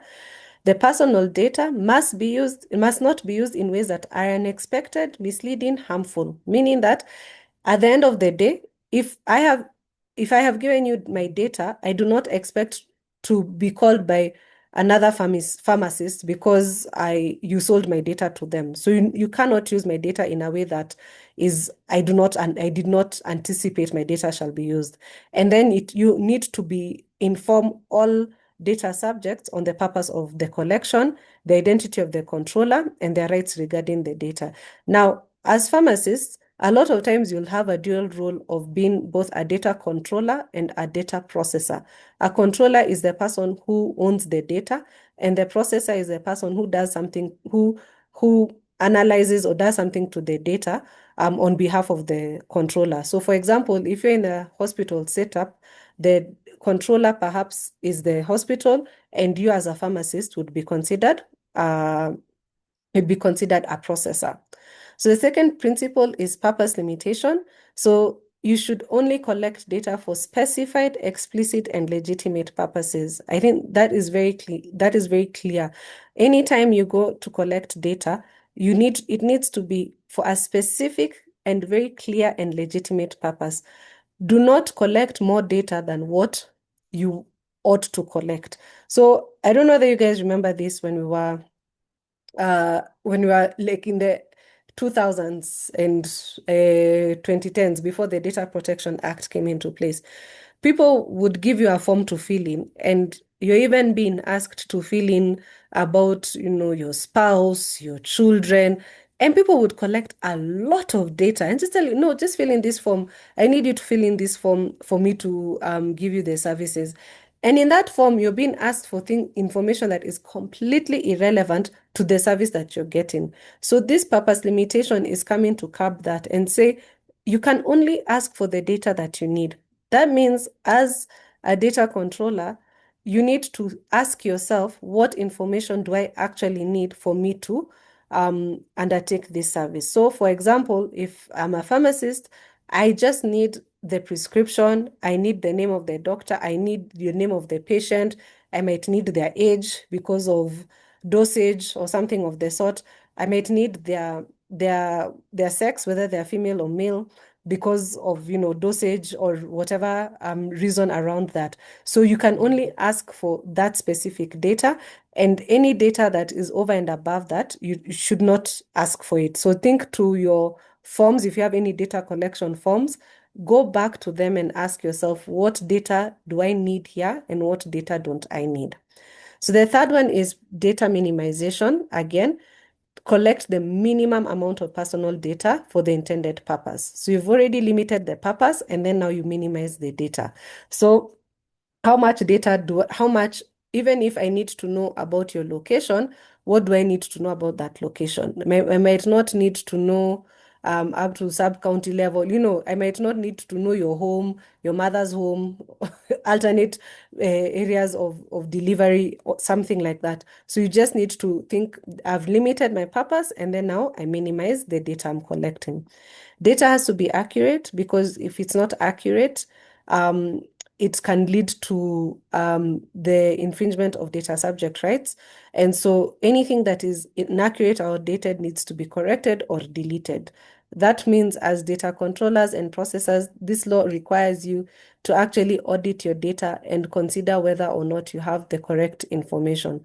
So a big place where we normally have inaccurate data is, let's say, phone numbers. So today I've come to you and maybe I signed a form and I put in my phone number, but over the years my phone number changes. And you have been sending messages to me thinking to my number, thinking that it's still me, but perhaps you're sending messages to somebody else who has now gotten my number. So that type of information, you need to make sure that you are correcting the data as quickly as possible. As soon as you find out that you have the wrong data, that you are able to correct or delete. Then storage limitation. That means you should not store data for longer than you require. I think in practice, sometimes people can even keep data for 20 years, 30 years. They have it stored somewhere in boxes or in their computer systems. However, the issue with that is obviously you can have data that is no longer valid or inaccurate, or on the other hand, you can also you also increase the likelihood of breach or of that data becoming public.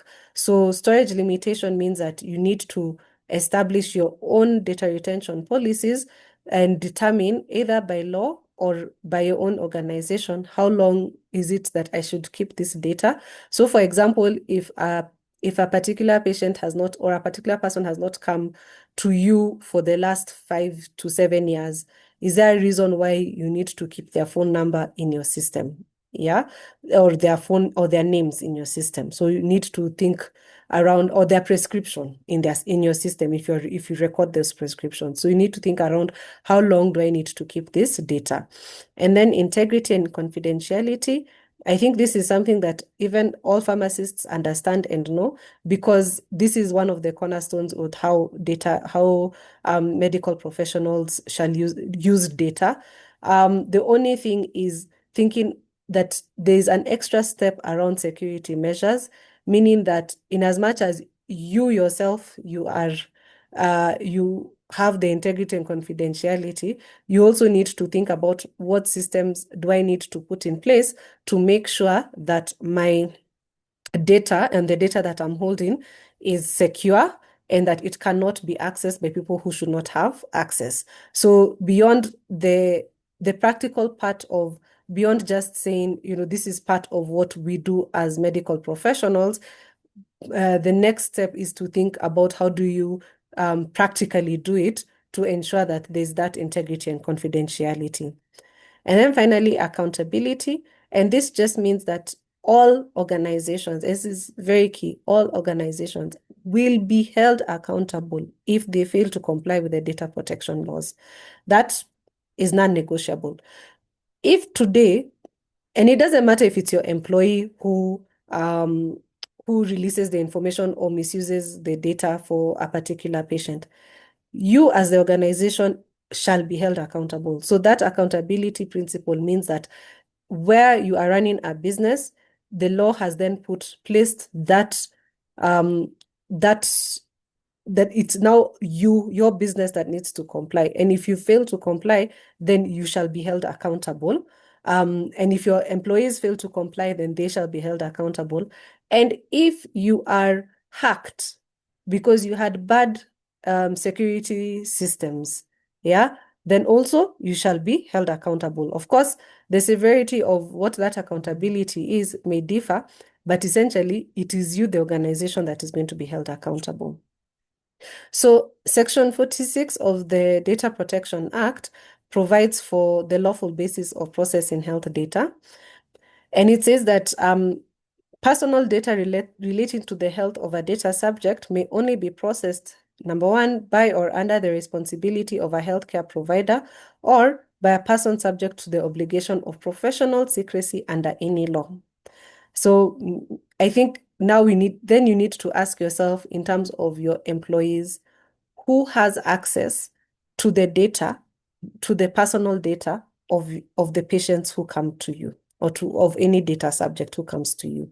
Who has access to that data? Because Section 46 says only the responsibility of a healthcare provider or a person who is subject to the obligation of professional secrecy under any law.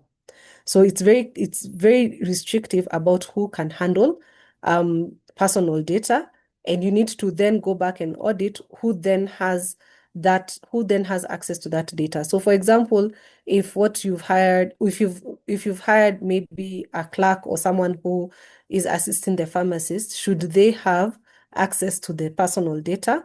And yeah, should they have access to that personal data? Should they be able to process that personal data? So we look at best practices. So this is just thinking about what are those lawful bases for pharmacies. Where can you say the reason why I process data is because? That's what lawful basis means. Sorry, it just means I process this data for this particular reason. So the first one is compliance with the legal obligation. And this just basically means that I am legally obligated to dispense prescriptions and to maintain patient medical records. And that's a legal requirement and a professional requirement, such that you might not need to seek for consent. Sorry, you might not seek consent each and every time someone comes with a prescription and asks you to fill in that prescription. Yeah. Or comes and asks, oh, I need medication, and you ask them some personal information. Or they use an app that you have where they request for medication to be sent to them. So that is usually around compliance with a legal obligation. And also, we also have compliance with a contractual obligation, which means that at the end of the day, I as the patient, if I come to your pharmacy and I need you to fill in a prescription, I cannot then object to you processing my data. You need to process my personal data for you to fill in the prescription. So that then becomes part of the contractual engagement that we are in. If I do not allow you to process my data, you cannot do your part of filling in that prescription. So that gives us a very broad space where you can handle data that without necessarily having formal consent from a patient, because you have that legal obligation or contractual obligation. However, again, whenever you do anything within saying I'm doing compliance with a legal obligation or contractual obligation, you need to go back to your principles and identify in those principles that you are actually in alignment with them. So just because I can do it for a legal obligation doesn't mean that now I come and ask for even more data than I need. And it doesn't mean that now I can process your data in ways that should not be processed. This allowance of compliance with the legal obligation is simply there to allow you to process data without needing to ask someone for consent every single time, because at some point it becomes an impossibility. However, you still have to do it within the principles that we talked about, and you still have to do it in a way that protects the data subject rights. So again, that duality that I was talking about. The second one is consent, and consent has to be express, unequivocal, free, specific. That means that when I'm giving consent, as a data subject, I have to say, yes, I consent. So think about a situation where maybe you've created an app for delivering medication. So I know we have My Dawa, let's say like the My Dawa app, yeah. And for me, I have to give my consent for my data to be processed in that app. Why? Because there's a lot of data that I have given that has nothing to do with getting my prescription filled, including my location data. So anything that goes over and above that legal obligation, you ought to ask for consent from the data subject.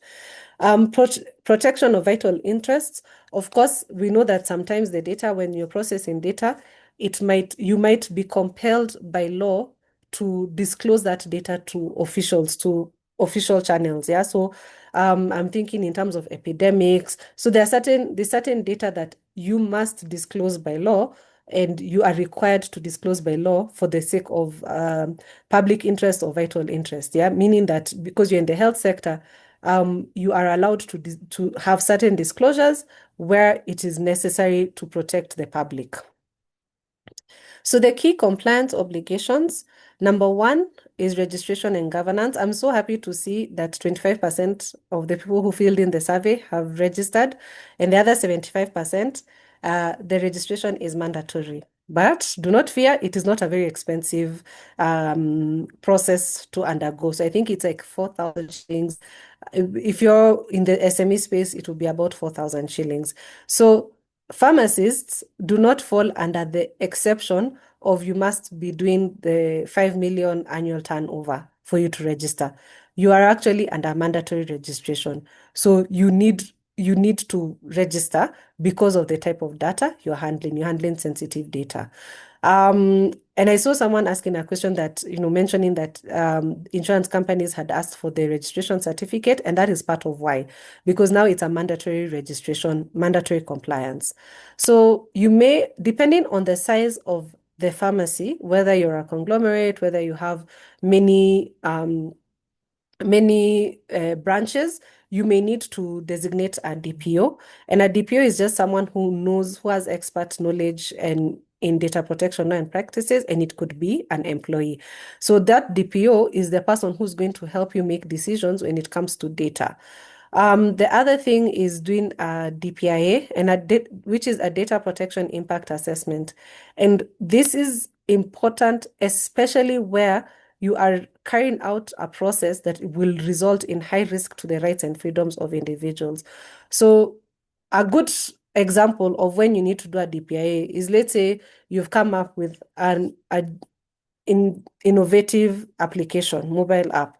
And in that mobile app, you're going to be collecting data and processing health data for the patient. So maybe prescription data or whatever. And that's what is giving you a competitive edge. So before you take this mobile app into the public, you need to do a data protection impact assessment. And this is basically a risk assessment. I think, okay, my sister is a doctor, so I've seen them doing a lot of risk assessments, and there are certain things that even in pharmacists, in the pharmaceutical industry, there are certain assessments that you need to undertake to ensure that you're protecting the rights of the individuals who you're dealing with. So this is similar to that. And it's just a risk assessment coming in to say, if we collect this data and if we use it how we want to use it, what are the risks that may be there for the data subjects, and how do we mitigate those risks? So this is especially where you are going to, it's not mandatory, but it will be mandatory if you're processing a lot of data and it has high risk to the rights and freedoms of the individuals. The second compliance obligation is managing data subject rights, and this is usually done through processes and procedures. Now, Chris has talked about the need of implementing SOPs. So we have SOPs in data protection. They are there. And it's important for you to have SOPs when it comes to data protection and have a set way of handling data subject requests. I will tell you, I did a study of all the cases. It was up to, I think, July this year that ODPC had issued a ruling on. That's the Office of Data Protection. Commissioner. The ODPC found, my study found that majority, like 90% of the fines and of all the fines were issued to companies that did not protect data subject rights. And most of them were around consent. And consent management is one of the easiest rights for you to make sure that you're compliant with. So that means that in as much as you've gone and registered, if you do not if you do not implement clear procedures to facilitate those rights, then you're likely to be found to have breached data subject rights. So for example, think about what's my procedure if someone comes and says, in the unlikely event, you need to delete my data. What process will we go through to delete that data? In the unlikely event, someone comes and says, you need to rectify my data. What process do we undertake to actually rectify that data for that client? So those processes have to be part of your SOP. Then the other thing is now data security and breach management. So you must implement technical and organizational measures to protect patient data. As I said, the last principle, accountability, means that if you fail to do this, you are the one to be held accountable. So the principle is data protection by design and by default, meaning that if I have systems, they need to be protecting, not by default, sorry, they need to be protecting data immediately. Immediately I am looking at someone's data, immediately I am handling data, I have to have systems that are designed to protect the personal data.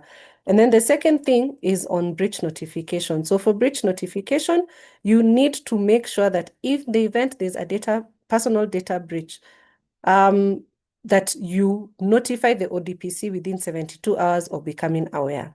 So it's a very short period of time.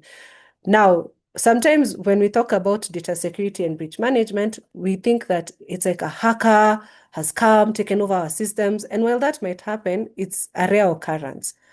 Actually, majority of the data security breaches that we see in this space happen through staff members. So how your staff members are handling the data that they have access to. So are your staff members selling data? Are your staff members, are they calling people? I know like Aga Khan had an issue where, and I think it was a pharmacist, someone had gone to fill in their prescription in Aga Khan, and then the pharmacist talked to them.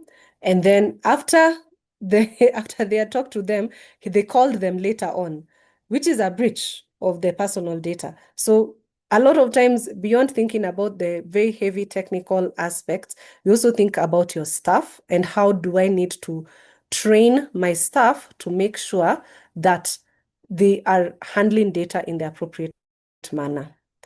So best practices, I'm almost done. So best practices, number one is staff training and awareness. You must consistently train your staff members. I think it would be great. I understand the struggle with SMEs where you're maybe training 2 or 3 staff members, but I think it would be great if, let's say, the PSK gets all staff members to come in for global staff training and awareness, just for people to understand the importance of data protection and how to be compliant with data protection. The second, of course, is physical and digital security. So where do you keep your records? Where do you keep your physical records? Are they kept in the room at the back on a desk, or are they kept in a desk which is closed, or are they kept in a filing cabinet which is closed? And then digital security. Do you have strong passwords? Do you have multi-factor authentication? Do you have one password for everybody in the office? Because that also happens, that, we have one master password, anybody can log into the system. Or do you have passwords for each individual person? So I think it's important for you to think about it in that way. And then the third is vendor and third-party management. And I think this is also where the question around insurance company comes in, because they are third parties. You need to understand how is the insurance company handling the data that you're using. So for example, when you're making claims from the insurance company, what data do they require? What are their systems? And while it might be difficult to ask them for proof of compliance, it's also possible for you to say, well, we need to conduct a semi-due diligence. I think a lot of times, even within the industry, you already know the people who are compliant and those who are not compliant, and then thinking around beyond just the, let's say, heavy corporate businesses like insurance companies, any other vendor that you have who handles personal data for you, how are they managing their systems? How compliant are they with the Data Protection Act? So I've touched on some of these contemporary issues. One of them is delivery of prescriptions. As Chris said, sometimes we need to be more competitive in the market that we're in. And you may think of going down the option of, delivering prescriptions to specific, to people's homes, yeah? So the ease of access. But you need to think about, there are several issues you need to think about when it comes to delivery of prescriptions. A lot of them is, how do you handle the data that you get? There's a case, let me just show you the case. The case is against Malibu Pharmacy. And in this case, the complainant, basically, Malibu Pharmacy was sent a rider with the medication. Yeah, with the prescribed medication, and on top of the package, they had written the name, phone number, house location, type of prescription, and a wrong diagnosis. Yeah, which was readable, open for anybody to see. So the particular complainant went to the ODPC, and they had a hearing. And she was given compensation. They were ordered to pay her compensation of 700,000, and then they were issued for an enforcement notice. So that type of compensation you're seeing of 700,000, that is a standard compensation for anybody who's handling sensitive personal data.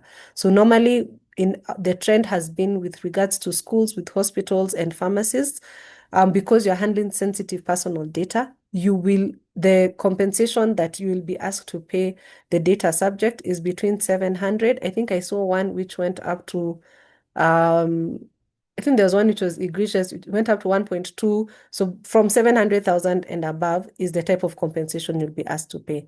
So the other type of contemporary issue is, let's say, loyalty programs. So when I have a loyalty program and I want to ask people to give me their phone numbers and their email addresses and their names so that I can be giving them points each time they come and purchase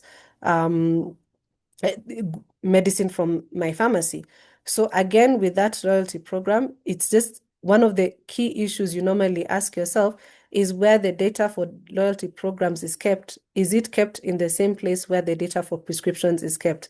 That means if someone was to access the data for loyalty programs, are they able to know what illness or what diagnosis a particular person has?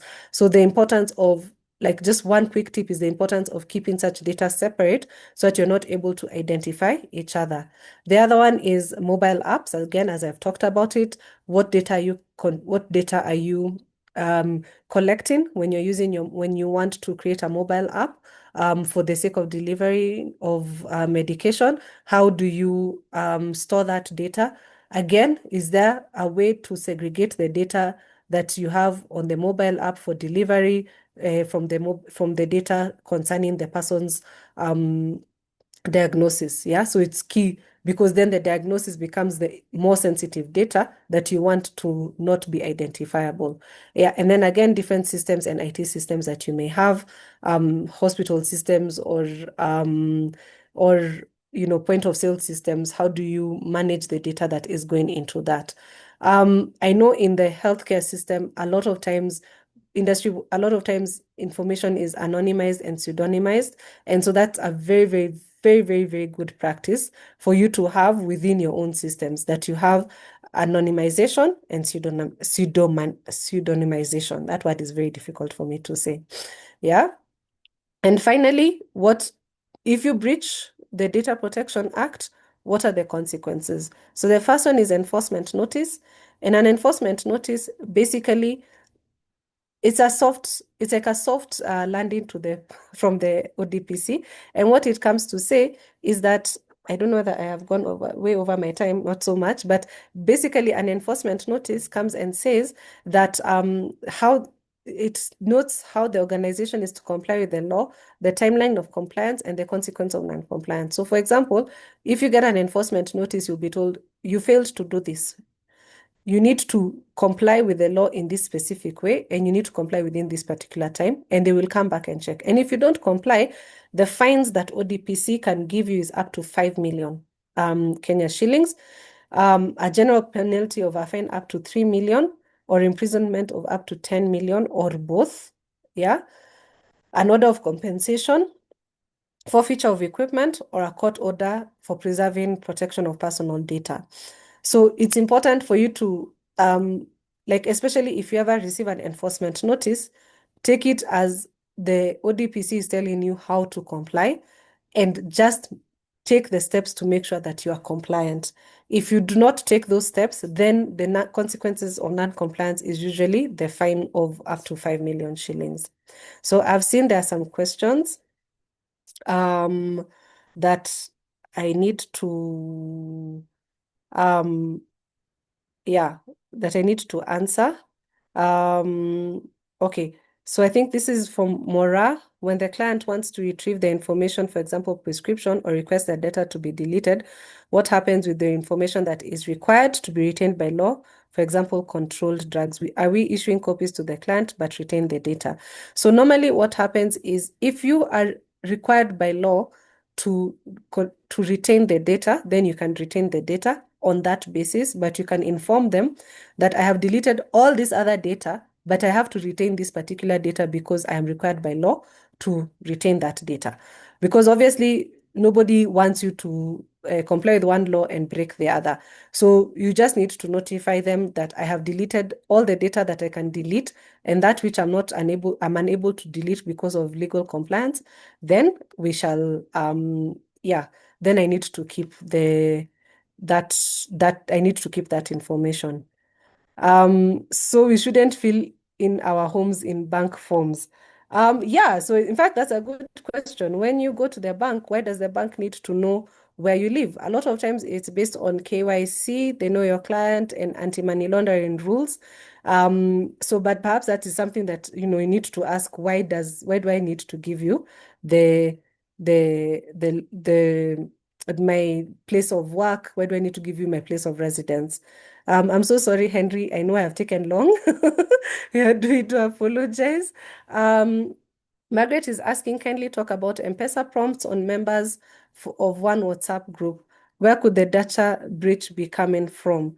So M-Pesa prompts on members of one WhatsApp group. So I'm assuming here that in a WhatsApp group, members started getting M-Pesa prompts to put in their PIN. So usually that data breach is coming from within. Human beings are the weakest link when it comes to data. They are the weakest link.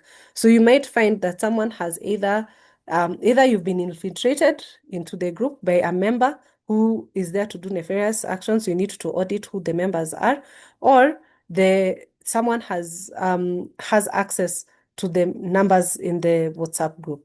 Yeah. So usually that breach is either internal, a member who has breached, or someone has been able to infiltrate into the group and they're not supposed to be there. I agree. This can be a webinar on its own. Yeah, this issue is with the police. We have open WhatsApp groups and many areas of access data leaks. So someone took the data and is using it to send prompts. Yeah, so I think I've answered there. So do these requirements apply to wholesale businesses?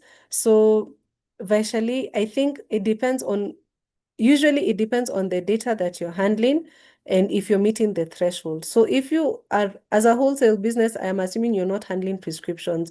You're just meeting the orders of the retail pharmacists. So now you go back and ask yourself if you meet the threshold of 5 million annual, if you meet the threshold of 5 million annual turnover. So if you meet that threshold of 5 million annual turnover, then you need to register. Secondly, if you have, I think, more than 10 employees, then you need to register. So you need to check if you meet one of those two requirements. I will share, okay, Chris has given my email address, but I'll also share my contacts right here for anybody who needs to see. I hope I have answered everybody's questions. I know we have gone quite a long while. Yeah, I'm seeing one last question on the open one of lawyer, how enforceable are non-compete clauses. Allow me to type in the answer as I hand over back to Chris. Wow, this indeed should have been a webinar all by itself, all on its own. Yeah, I agree. It should have been a webinar on its own. So I will not, Angela, if you can stop sharing your screen, then I can share mine. Thank you. I will not take any more time than is necessary because, ladies and gentlemen, we have learned a lot. We have learned a lot. So if you want to reach either Angela or myself, please, those are our numbers. Those are our email addresses. Please feel free to hit us on the inbox and we shall arrange. At the sandbox, the first meeting, which is called a discovery call, is always free. That is when we get to know you, we get to know your business, and we get to know how we can support you. This meeting can be virtual or can be in person. You're very welcome to visit us and talk to us. Our partnership with PSK is very precious and important to us. And because of that, you will have very good reception. Ladies and gentlemen, thank you very much. Let me pass this back to Dr. Hezron. And as I do that, let me tell you this. Compliance is the highway to success. It is not a speed bump. If you want to build a big business, if you want to grow and scale to new heights and expand to international markets, then embrace compliance and you shall be able to achieve the success that you deserve. Thank you very much. I believe the recording will be shared, but now over to you, Dr. Hezron. All right. Thank you so much, Chris. Thank you, Angela. That was a very amazing and informative session. And I'm still seeing that there are people who are still requesting if this can be a series of webinar.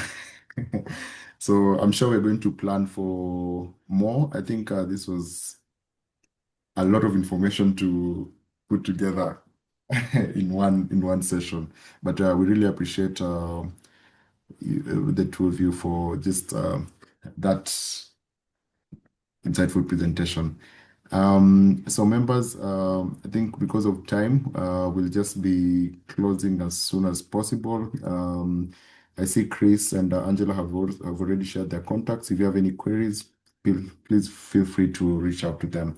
And I don't know, our president, Dr. Wairimu, do you have any final remarks before we close? Good evening. Mine is to say thank you. Members are asking whether we can have more CPD points for this one because it has been one which is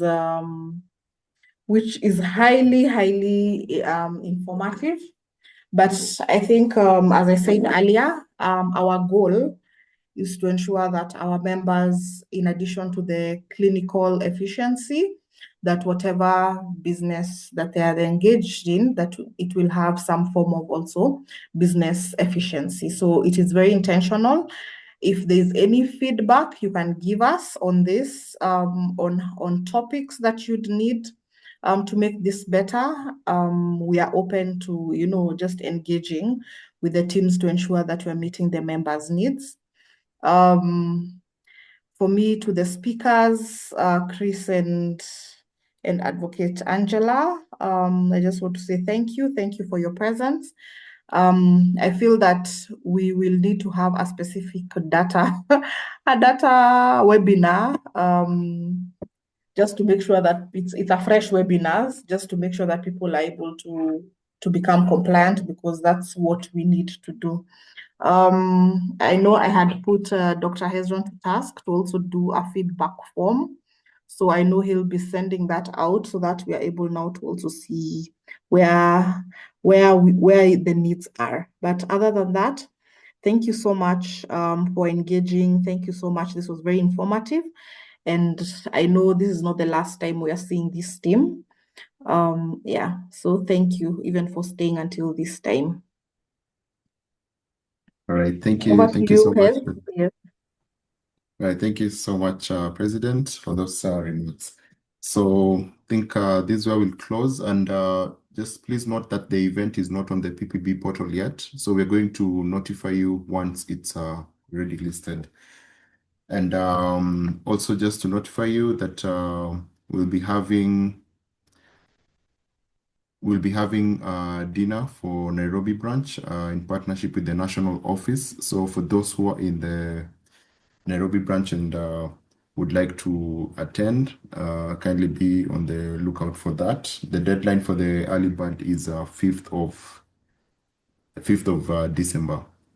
So I think at this point we'll just close. Thank you so much for joining and for staying up to this late. We'll be able to share the recording with you, so be on the lookout for that. Thank you and have a good evening.